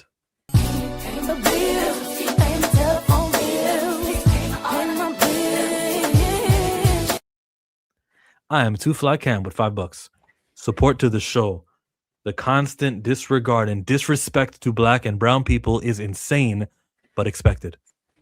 We get our wake-up calls daily. Peace and love. Appreciate the super cam. Yeah, for me, it's just the same thing of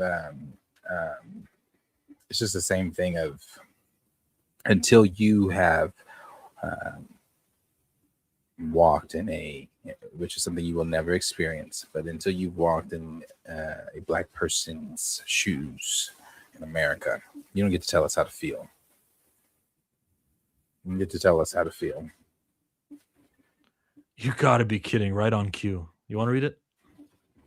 I read it silently. I was going to ignore it, but he said, can't get offended about everything in life that's not good at all. Again, because Kevin, he says he says whatever bullshit it is he's going to say, then he stops. He does not have the back and forth with you. Because I ask daily every time he comments. I want a sticker made of the twins from Sister, Tia and Tamara saying "Go home, Roger." Every time he comments, I want that played. Go home, Roger. Because I'm so confused why you're here. Every fucking time you come into the stream, I am so. Again, that's that obsession. Remember, I just said they hate us, but they're obsessed. It's an obsession. Why you come in here if you disagree? Because I'll tell you what, I don't like black licorice, Kevin. You'll never find me on the black licorice aisle. I don't fuck with shit I don't fuck with. So why you're here, it baffles my brain. Well, Kevin Davis is multiple people with an account living in Israel who are here to create and stir the shit up to have us confused and talking about this in our political spaces and having us divided on these things rather than the real problems in life. A lot of it has to do with putting money to Israel. And this one's for you, Kevin Davis. Free Palestine. Well, sorry, one more time, Kevin Davis. Palestine. Yeah, free Palestine. Sudan. Free Palestine. Free Palestine, Kevin Davis. I'm sure that bugs you because that's what you are. You're an op. You're in a room right now with 30 computers, and you guys clock into your shifts to to do the mess that you guys do. Kevin Davis is not a real person, everybody. Winning the best picture means nothing. I'm sick of white people using the N-word in comics. We owe Kanye an apology.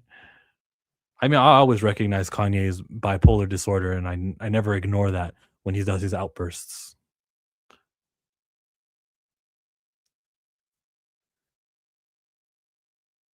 Is there somewhere else we could take this conversation? We went to the apology. We read that. BBC's lack of apology. The BAFTA, whoever directed that and edited it, who had 2 hours to remove it, but didn't, is an oversight, which I need consequences for. I need to know that's the last award show you will do. There's no consequences. The BAFTA said what they were going to say. And instead of, again, directly apologizing to Michael B. Jordan and Delroy Lindo, they took it as a chance to try to educate the audience on Tourette's and what it does and things like that. So that was the only thing that they're going to do, and they're not going to address it again. They didn't even want to address this. That's why they kept it in there. It was like, hey, so now, you know, the whole trying to not, they wanted to not be political, be politically divisive and things like that by blanking out Free Palestine and everything like that. Again, I just wonder, had he yelled Free Palestine, would you block that out? Had he did. Had he yelled it, had he yelled it, would you have blocked that out? Or if he had yelled any other thing political? Yeah, man. They tell on themselves all the time. Like I'm Too Fly says, we got our wake-up call daily. We got a wake-up call daily. Yes, we do. The evidence is all around. Yeah, it is. It is. But no, there's really nothing more until, which I doubt, and I don't think they should. I really don't want Delroy Lindo or Michael B. Jordan to address it publicly. I hate if they even get asked in interviews about it. It's embarrassing and dehumanizing enough. I don't want to have to relive it. That's a good point, because like you can't report on nothing. But if Michael B does a statement about it, or if Delroy does a statement about it, oh look, we get to report it. Oh look, we get to replay the moment. We get to talk about it more. It gets to live on, and you increase the visibility of that moment and make it more impactful. He's in a sticky situation. How do you react? You have to not react. That's what's so annoying. Yeah. If you're Michael B and Delroy, like you wanna, all right, let's do this. Let's fight it. But if you fight it, then you add to it. Okay, well, what about the BBC? Are they doing anything about it? No, they decided not to even apologize to you guys. They didn't even edit it out. Because it's one thing if that thing happened in the ceremony, sure. But like, surely you would understand we can clean that up and it doesn't need to make air. Yeah, you two are offended, but we don't got to offend everyone else who's watching. But that didn't matter. Like other people were supposed to clean this up who were responsible for that. And didn't, you know. So yeah, I really don't even want them to have to address this. Like Tina and other people were mentioning on Twitter and even in the comments here. NAACP awards this coming weekend. Let's let them get ready to be celebrated amongst people that look like them, that love them, support them, that let it be a celebration. It's unfortunate, and it's again, as I said, no matter what ceilings are shattered, no matter what barriers we break, they will remind you that you are Black. And that was, to me, knowing the history of Europe and slavery, that was, and Black folks in general, that was just racism. That's why I wouldn't go. Yeah, I get it. We want Black films to be elevated and nominated and get all the attention, but I'm not going. I can't. Me personally, I can't sub wanting attention from people that don't even want me in the room for my feelings and the dehumanizing feeling that an embarrassing feeling by being called the N-word. I no thanks. I wouldn't go. I wouldn't go back. I would not go back. That's probably the best thing to do, is to have a joint statement from him. I got them on screen, from him, Michael B, and from Delroy, and then add everyone else. Give me Aaron Pierre. Give me, what's the other British dude from Succession? Ridgey John Payne, is that his name? Get these guys all from Bridgerton, not Succession, from Bridgerton. Get all the British community, because it happened in BAFTA in Britain. Let them all speak up and say, enough action was not taken at the 2026. Hey, look, it's on the black actors. Idris Elba, Damson Idris, all these, you know how many British actors that they've gotten who are kind of high esteem? Chiwetel Ejiofor. Yo, my only thing I wonder with that, I get what you're saying, it's on the black actors, but what have any of those folks ever done for the community? No better time to step up than now. David Oyelowo, Cynthia Erivo, all you English lads. This was another, what was this Sunday? This was another Sunday for these rich black, I don't know that character, so I really can't speak to that. But this was another Sunday. They at home, like us, looked at their phones and might have said something privately, but they will never say it publicly. Jamie Foxx said something? Yeah, Jamie did. Where? Twitter or Instagram on World Star. Just type his name in on Jamie Foxx on Twitter, and it should pull up the screenshots. Is it worth playing on screen? It's not a video. He made comments under I think World Star in the Shade Room. World Star in the Shade Room.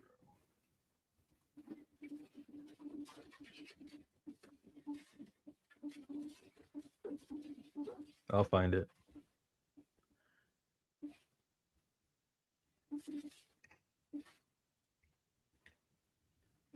Yeah, you can. I can't find it on World Star. Don't go to World Star. Just here. I'm going to send it to you. I'm going to find it. It's just go to Twitter. Type in Jamie Foxx on Twitter. BAFTA. Yeah, Twitter's a great search engine still. And here it is. I'm going to send you it in the private chat. I think I got it. Jamie Foxx BAFTA. There it is. All right. It says, out of all the words you could have said, Tourette's makes you say that? Nah, he meant that shit. Unacceptable. He said some more. And I actually kind of disagree with Jamie Foxx. I understand why he said out of all the words. I understand why he said that, like why he selected that, because that word is said around him. That's what he sees, even when they don't say the word. When they see a hood movie or a negative depiction of somebody black in an all-white movie, you're going, yeah. You fulfill the prophecy. You reinforce the bullshit each time we see these negative portrayals. Like, he's surrounded by reasons to think of that word, and he said more. Jamie Foxx had more to say. That's the same one. Yeah, it's the same one. I also agree with some of the people on Twitter too that have been saying, for Alan Cummings, I don't know if he wrote that or if that was something he just read that the BBC or BAFTAs, whoever presented to him to read or whatever. But as a host, sometimes you got to go off script. Sometimes you have to take, because as a host, they've made you the host because you're charismatic, you're this, you're that. They've seen something you to where you can actually hold and capture everyone's attention during the entire ceremony. So as the host, sometimes you got to go off script. He should have went off script if that was something he was reading or if that was from him. I feel like it might have been something he was reading just because of the way he was looking at the screen. Or maybe that's just him directing, talking to us viewers at home. I don't know. I'm not in those spaces. I don't know how that shit works. But he should have went off script and said something, because at the shoe been on the other foot, and let's say he blurted the F slur while Cummings was up there, with that same grace that he was, hey, everyone, thank you for having grace. And with that same grace, would you extend that same grace? Because that's his community. You could be white and gay. So it's a very bad word, and we would have done more about it. Alan Cummings would, maybe have a little more thoughtful and maybe he would have gone off script if he needed to. I want more celebrities. I don't care. American celebrities. Oh, Ice Cube had something to say about it. Did you see the Ice Cube quote? Mm-mm. Yeah, I got it right here. He said, Here's what they think about you. Here's what they think about you. Shut up. No, you won't see. I really thought Cube said something. You won't see. I can't say you won't see. I doubt anybody's. I just really doubt it's going to be brought up like that from.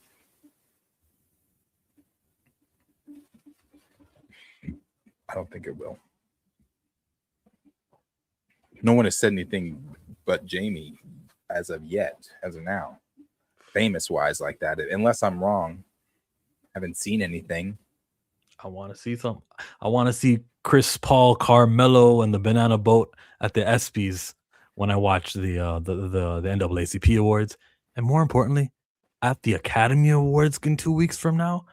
Let me see all you guys band together. You know, when Sinners wins, I don't want just the cast of Sinners and I want every black man and woman sitting in the auditorium to get on stage. That would be such a great moment. We're here. Oh, Essence put out a piece. Pull that up. Let me go to a super chat right before we read up that. Okay. Let me find something positive to play. I know I got one positive one. Fast forward me 2023. I'm stacking lots of cheese and making money. My grass is really green. We got the Gracie's Corner, best children's programming there is on YouTube. Take that, Miss Rachel. Puma Lee with the $2. It's a shame in Black History Month, prejudice crap. It's a shame in Black History Month, prejudice crap. Yep. But you know, they don't give a damn. They don't even think well, I also agree. I don't think Black History Month should be a thing either. But they don't even think Black History Month should be a thing. And when I say that, for those of you that are new, that never heard me say that before, I'm not saying I don't think our history should be celebrated. I don't think that our history should be reduced to the single or the shortest month of the year, to where, and I don't even know if schools are even doing Black History Month, but thankfully I had a Black teacher in high school that prioritized it. But I know before her, we were learning about the basics. The basics. You got your Martin, you got your Rosa. Yeah, she was important. She stood up on the plane, Rosa Starks. I know why February was specifically picked for Black History Month, but I also don't think that Black History Month is even necessary. Why Black History Month is American history. Black history should be celebrated 24/7, 365. I don't need a month to tell me how great my history is. Yeah, the Black History Week thing, and then it expanded, and it just so happened Black History Week was in February, so then boom. So is the answer to make March 1st and March 2nd also Black History Month, like unofficially? That'd be funny. That sounds like a plot of a movie. Yeah, we need to make it longer, bro. We got March 1st and 2nd. Now we got 30 days. 31 on leap year. Corey Hardick said something. All right, I'm gonna find that. Let's go to the Essence Fest. What we got? Trigger warning.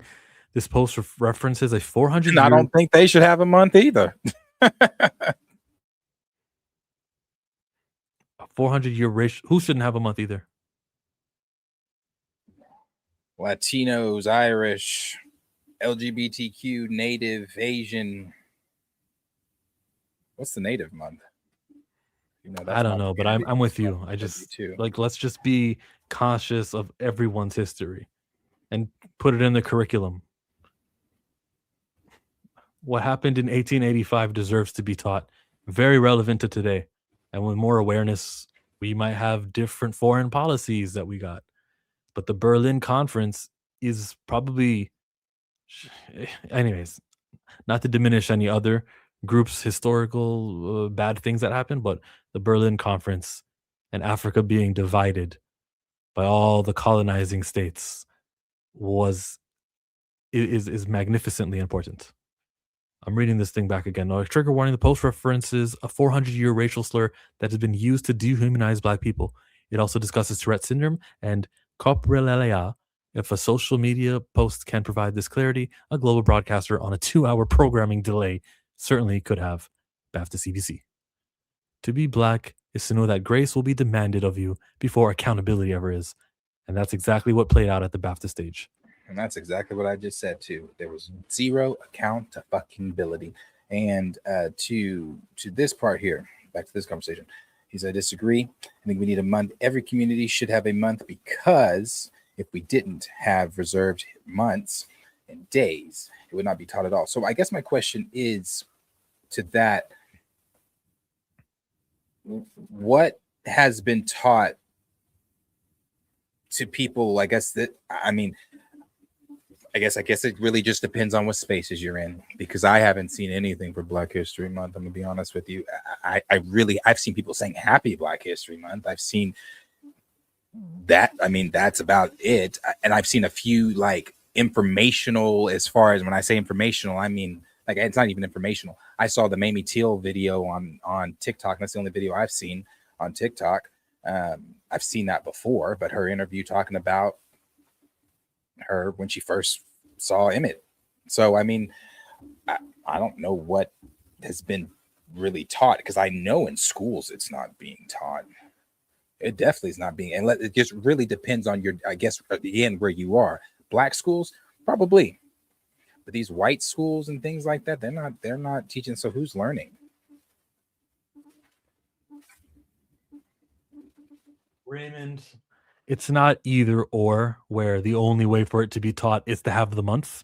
We're saying it should be taught, and we're saying it shouldn't. Oh yeah, history shouldn't be reduced to the month. I think it should be. I think it should be in the fucking curriculum. Yeah, it needs to be taught the same way that we're learning about that these kids go. And I know it's a different subject, but these kids are going and learning about Edgar Allan Poe.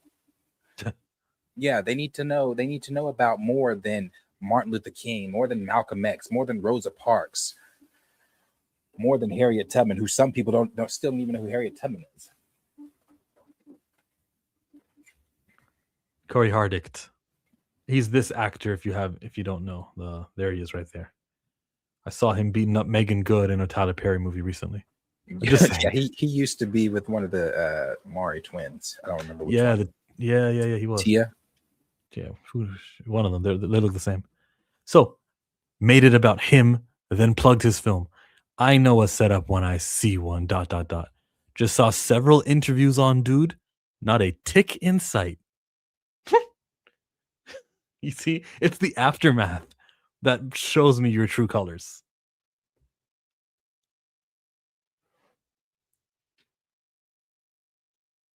That was a good quote. I mean, I really want to see them together. I really want to see every black actor to say, this is not it. Hey, if you're working for Children of Blood and Bone, a lot of those guys are British. You guys, you can provide publicity for this, and you can say, this is what we need.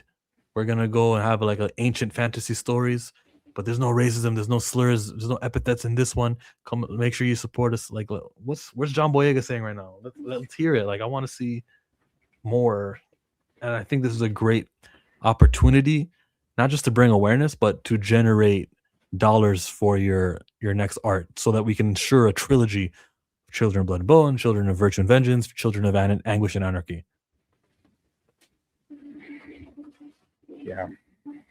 Yeah. I mean, we will see. I don't know if anybody else is going to come out and say anything. I mean, another black celebrity that'll probably say something is Whoopi. I mean, she has to. She has a show. She hosts The View, so I'm sure she'll probably say something about it if they didn't say something about it today. Yeah, I'm on Sterling K. Brown's Twitter. He didn't say anything yet. Oh, well, Sunny's also on there. So you got two black women that are, I mean, Whoopi is obviously more Hollywood than Sunny.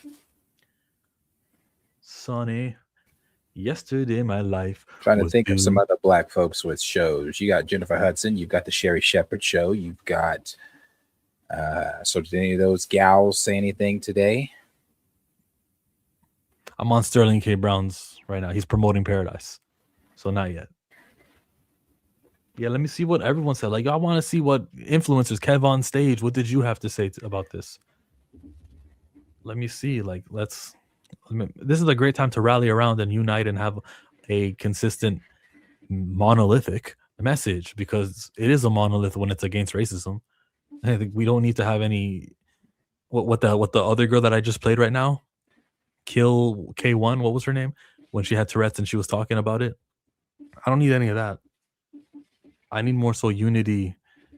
I need condemnation on a wide scale. Just stand up for your people. Can you not just, and at no point in that did she, as a Black woman, recognize how the oppression, the trauma, the generational hatred that word carries. Not once that she was too busy addressing the and I get it, sweetheart, you have Tourette's, I understand, and I'm not making light of that either. I understand that. I understand that you live with a disability that I will never understand. But at the same time, we are both Black. That's something we both should understand. I'll give her this grace, and I mean it. I'm not devil's advocate. I mean this. Her identity as a person with Tourette's way more influences her life than her identity with. I get that. But you have to have, at some point in your life, with Tourette's or not, having the melanin of skin that you have experienced hatred, and probably twice as much, because they hate you because you're Black, and now you got this too. You have this disability as well.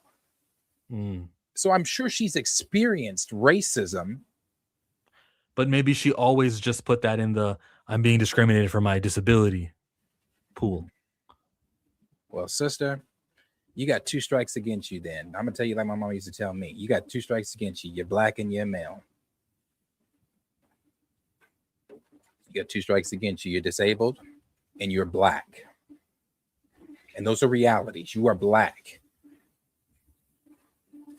Like, it's that's the thing for me, not addressing that part of it, not addressing let's educate ourselves on that part of it. Man, you got to remember when Ruby Bridges was how old was Ruby Bridges? 6 years old. They were calling her that, walking into the elementary school, being escorted in by U.S. Marshals. So and that's just an instance. Educate yourself on that before you go telling Black folks, oh, let it go. It's not that big of a deal. It doesn't mean anything.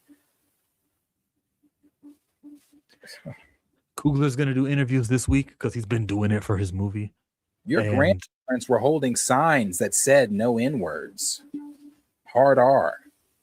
We don't, due to Black History Month, I guess you could say this is something is being shared due to Black History Month on Instagram. If you follow Black pages, which I follow some of them, they are sharing some of these old videos of these, like when towns or cities, or not towns or cities, I'm sorry, neighborhoods would be integrated with Black folks coming in. They interview the white folks around them. Now, mind you, this is not 50 years ago. This is not, or I'm sorry, this is not 80 years ago, 100 years ago. This was my grandmother's era. So my grandmother would have been 26 years old at the time of one of these videos, where these white folks were saying, "We don't want these niggers here," and it's like, why do they want to be here? And every single person they interviewed called them the hard R. Every single one of them. You look at these postcards where they're hanging folks and they're putting the poems in there with the hard R, and you look at the little kids in the pictures just smiling. This is generational hate. So before you tell someone to educate themselves, and I'm gonna keep iterating this point, educate themselves on Tourette's, educate yourself on that word as well. 2 things can be right at the same time. Yes, educate yourself on Tourette's, but yes, you need to educate yourself on that word as well. Charlemagne spoke up about it. Oh yes, the Breakfast Club. And Dee Dee in the morning, for people that listen to Dee Dee, she did as well. You're talking about your local Norman, Oklahoma. Actually, Dee Dee's not, doesn't live in Oklahoma. Dee Dee's not, now her radio station does reach Oklahoma, but Dee Dee, I believe, broadcasts to, I think, 30 something states. They are Dallas located. A nice try. You put me in my, Darius, you shut me up. Salute to Dee Dee. Black excellence. Everyone listen to them, and The Breakfast Club, which is on Netflix now, which is actually probably a reason why I shouldn't play this clip, because I'm sick of being struck. I've been struck a little bit too often. Yeah, you've been struck too, right? We share on the same stream. I don't like YouTube recently, so Netflix is not getting played. But he definitely gave Donkey of the Day. So salute to Charlemagne for bringing awareness to the 6 million views last I checked. But there's probably more than 6 million viewers now if they're on Netflix. The millions of viewers who get to see Donkey of the Day. Salute to Charlemagne for bringing awareness. He did Would they so bleep much. us for Donkey of the Day? You want to test it out? I do. I kind of want to hear him because I haven't heard it. Hey yo, we're powered by these super chats. So salute to I'm Too Fly Cam and Puma Lee for and memberships from Steve and everyone who supports us that way. We're about to get struck. Let's hear what Charlemagne had to say. I just don't know why. I just know I would have been like, cracker. Fight fire with fire.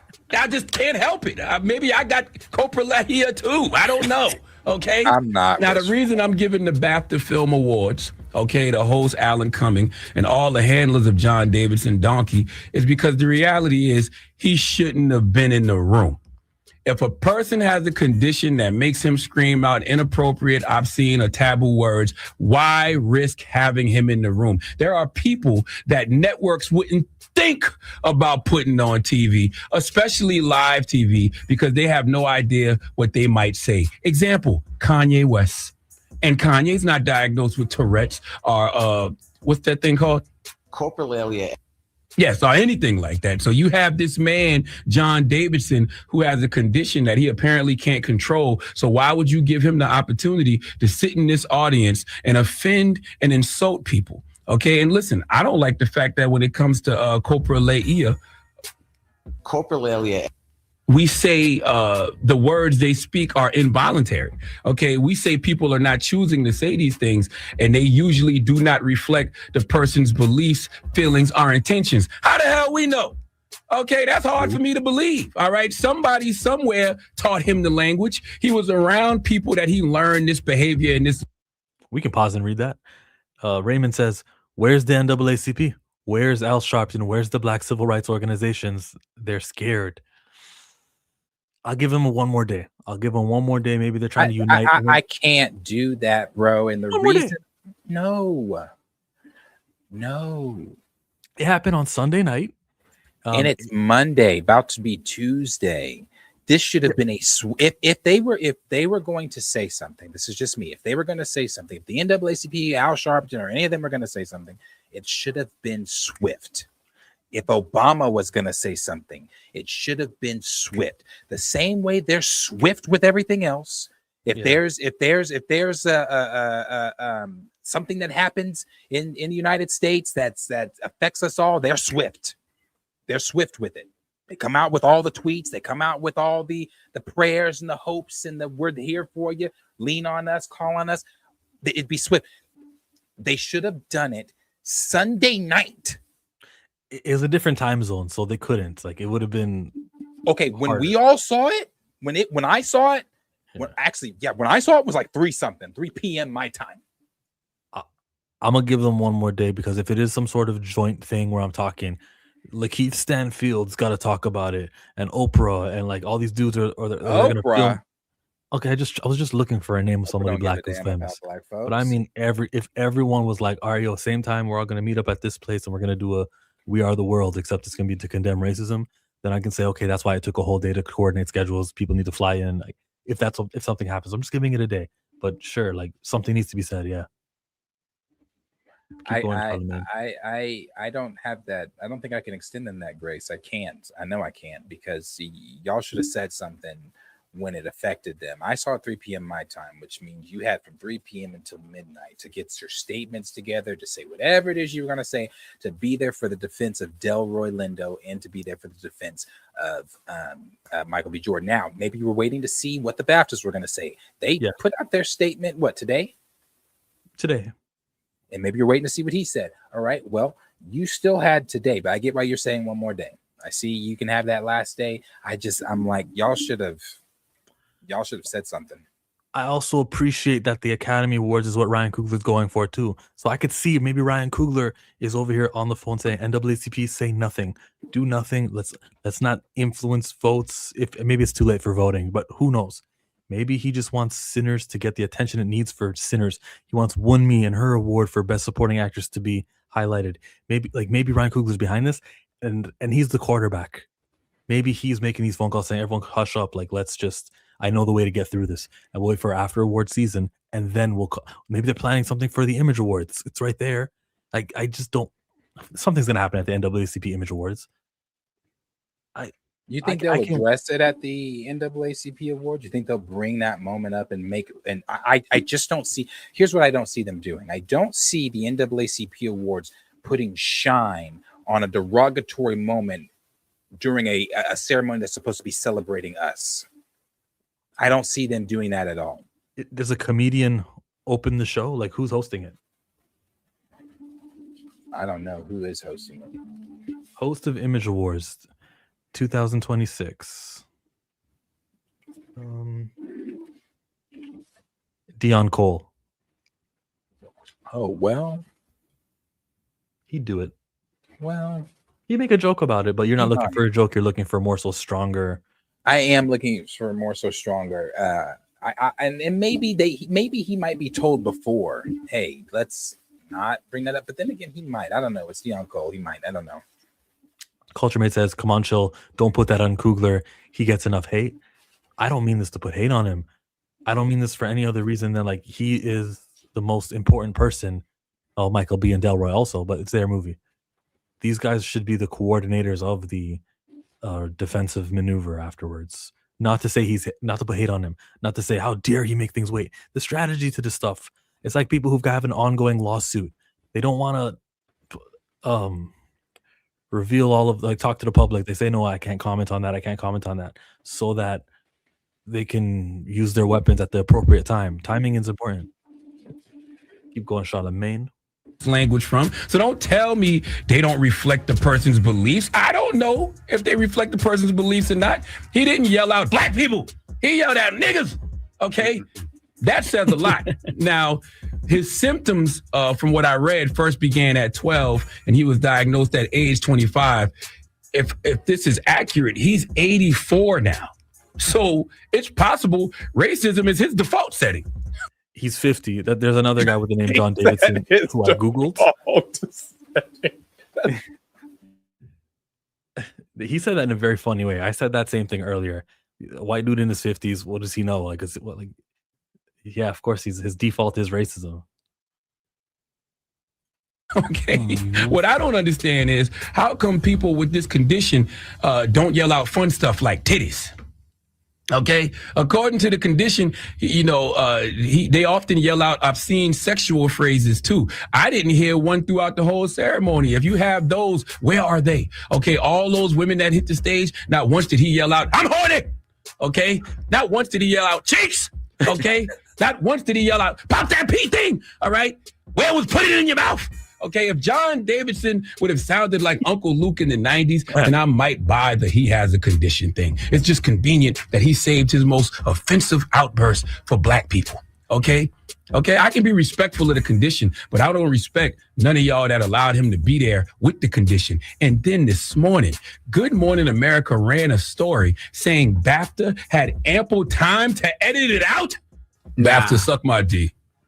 Suck my D, suck my D, suck my D, and I don't suffer from no condition. Okay, these words I'm telling you right now are voluntary. Okay, you mean to tell me that you edited out Free Palestine and edited out other things, but you let the niggas stay in? Okay, That's crazy. Man. Come on, man. That's not what we mean when we say we want to be inclusive, okay? Some things can be excluded, all right? In fact, if you're going to have someone like John there, which you shouldn't have, his outburst should be expected, and I should expect you to edit them. But BAFTA, you chose to not only have him in the building, you chose to leave his offensive words in. Right. Listen, I'm all for being inclusive, but not if that inclusiveness is going to hurt and offend other people. Okay. And the fact that you edited out certain things but left that in tells me everything that I need to know. And if you're more mad at me for saying they shouldn't have had John in the room than you are about John screaming nigga and BAFTA not editing it out, even though they could have, while two great black men were on stage, then you are part of the problem. Just because you have a disability doesn't mean we will tolerate the disrespect. Well said. Very well said. He does good on some of them donkey of the days. Very well said. I agree. Why? That's the question. That's been the question of the last 24 hours.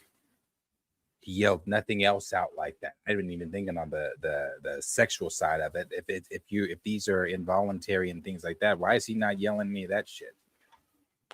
A lot of tatas was in attendance. And he left early, right? He left the auditorium part, at least. He left his seat early.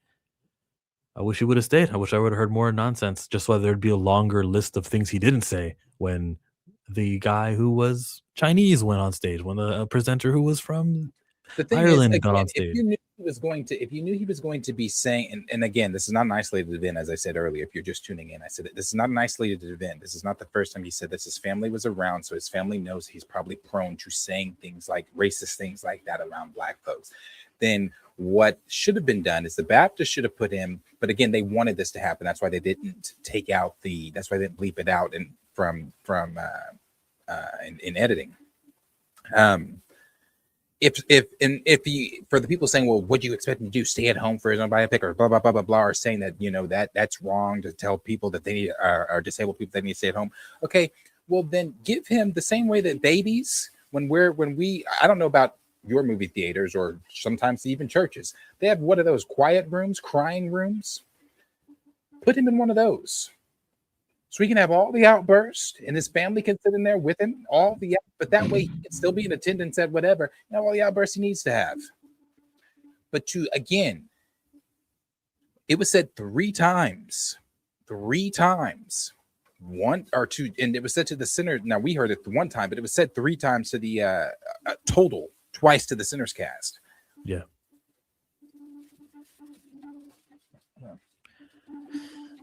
2 hours.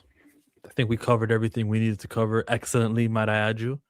Definitely share this video out to people who want to hear our takes, especially if you agree with it. I don't think we've ever had a better stream than this one. I think this was the best afternoon woke up, and it happened at night. Yeah, at night. I'll listen to this deal with Coogler. Maggie Gyllenhaal had a podcast with Coogler. Yeah. Thank you, Oscar, for bringing that to my awareness. I'm gonna check it out too. And then tomorrow's afternoon woke up, we will cover that thing. Yeah. And then and await Ryan Coogler's response, or Delroy or Michael B, or whoever has something to say about it. Let's check it out, man. Yeah. Yep. So we're back live tomorrow. Should be our regular time, about 2:30 tomorrow. If you're new here, again, like, subscribe, share with your friends, tell a friend. You guys bring people, come over. We try to cover a lot of these different movie topics, whether it's stuff like this or whatever. So we try to cover it all, hang out with you guys, and trying to get some other things going on to make the show a little bit more. Have a little bit more, some more bells and whistles. Yeah, there you go. So like Ice Cube, what's your stance, Ice Cube? Here's what they think about you. Got it. Okay. Any more super appreciate chats? you guys. No. You know what? Let's read chats. If you have one last thing to say, we were kind of neglecting you for the longest. If you have one last thing to say, the next couple minutes of the live stream will be just to read some of your words. So let us know, guys. Flood the chat. Near Core says, no Black person should go to that award show again if they are really offended. I agree. I don't think they should. Yeah, because of how they handled it. So BBC and BAFTA both have to do something to earn the Black attendance again. But like, are they really going to do that though? I don't think they're not, because again, if they were going to do it, to me, it's first impressions for me are always lasting impressions. I go off of first impressions, and your first impression was Alan Cummings, because I don't know if that, again, I'm going to assume that was something they prepared for him. I don't think that was something he did, because I don't think he's that charismatic. He wasn't that charismatic of a host if he didn't go off a script and apologize to Delroy Lindo and Michael B for what happened. So maybe he was reading that. So your first impression was that bullshit. Then your second impression was what you put out today. So your first impression is the lasting one. They're not that is how they feel. That's all they're going to say. Boom. So I agree. Black folks, stay away. Okay, but if they are under new leadership, like the person who was in charge of editing isn't there anymore, gets fired, and we put someone new on, like a Black woman or something like that, we can say, okay, that's good. That's substantial change. I'll accept the return.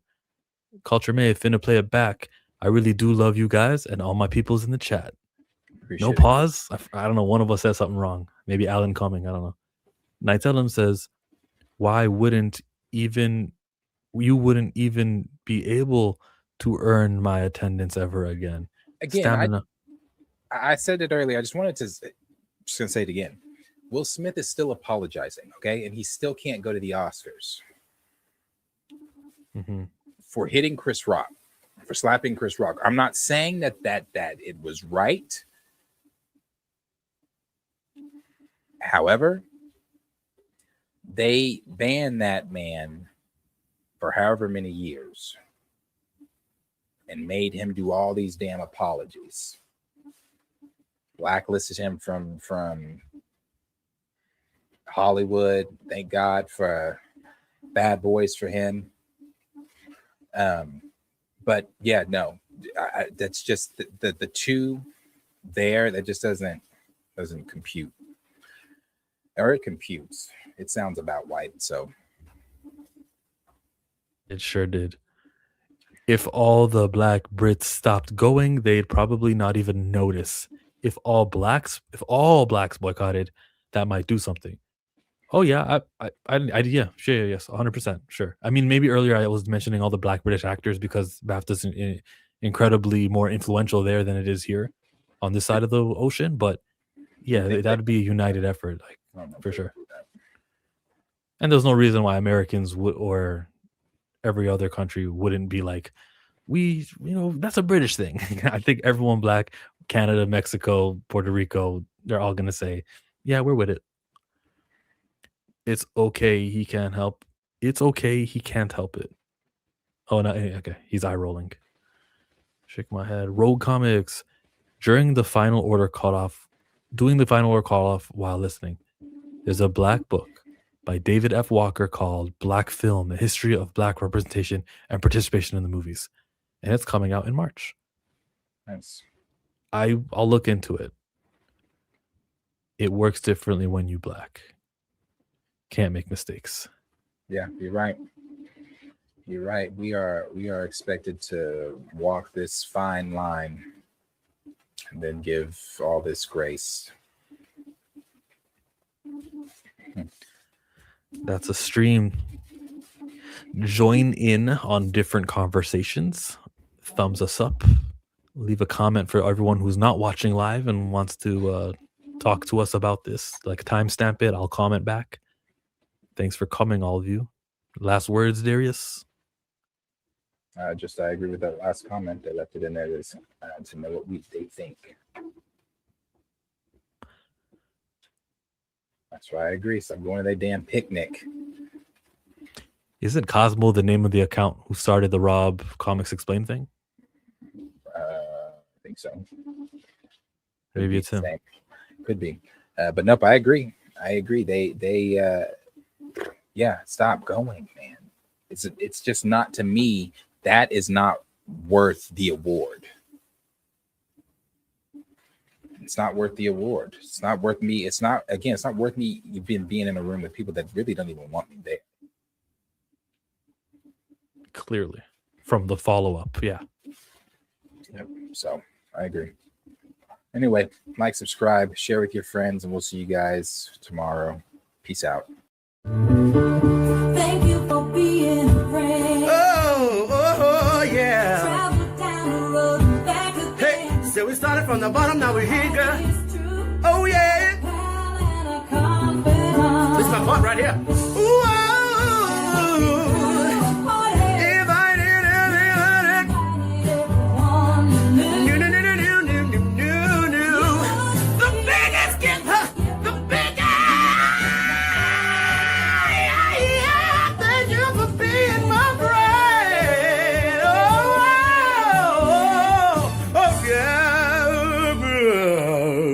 hallelujah.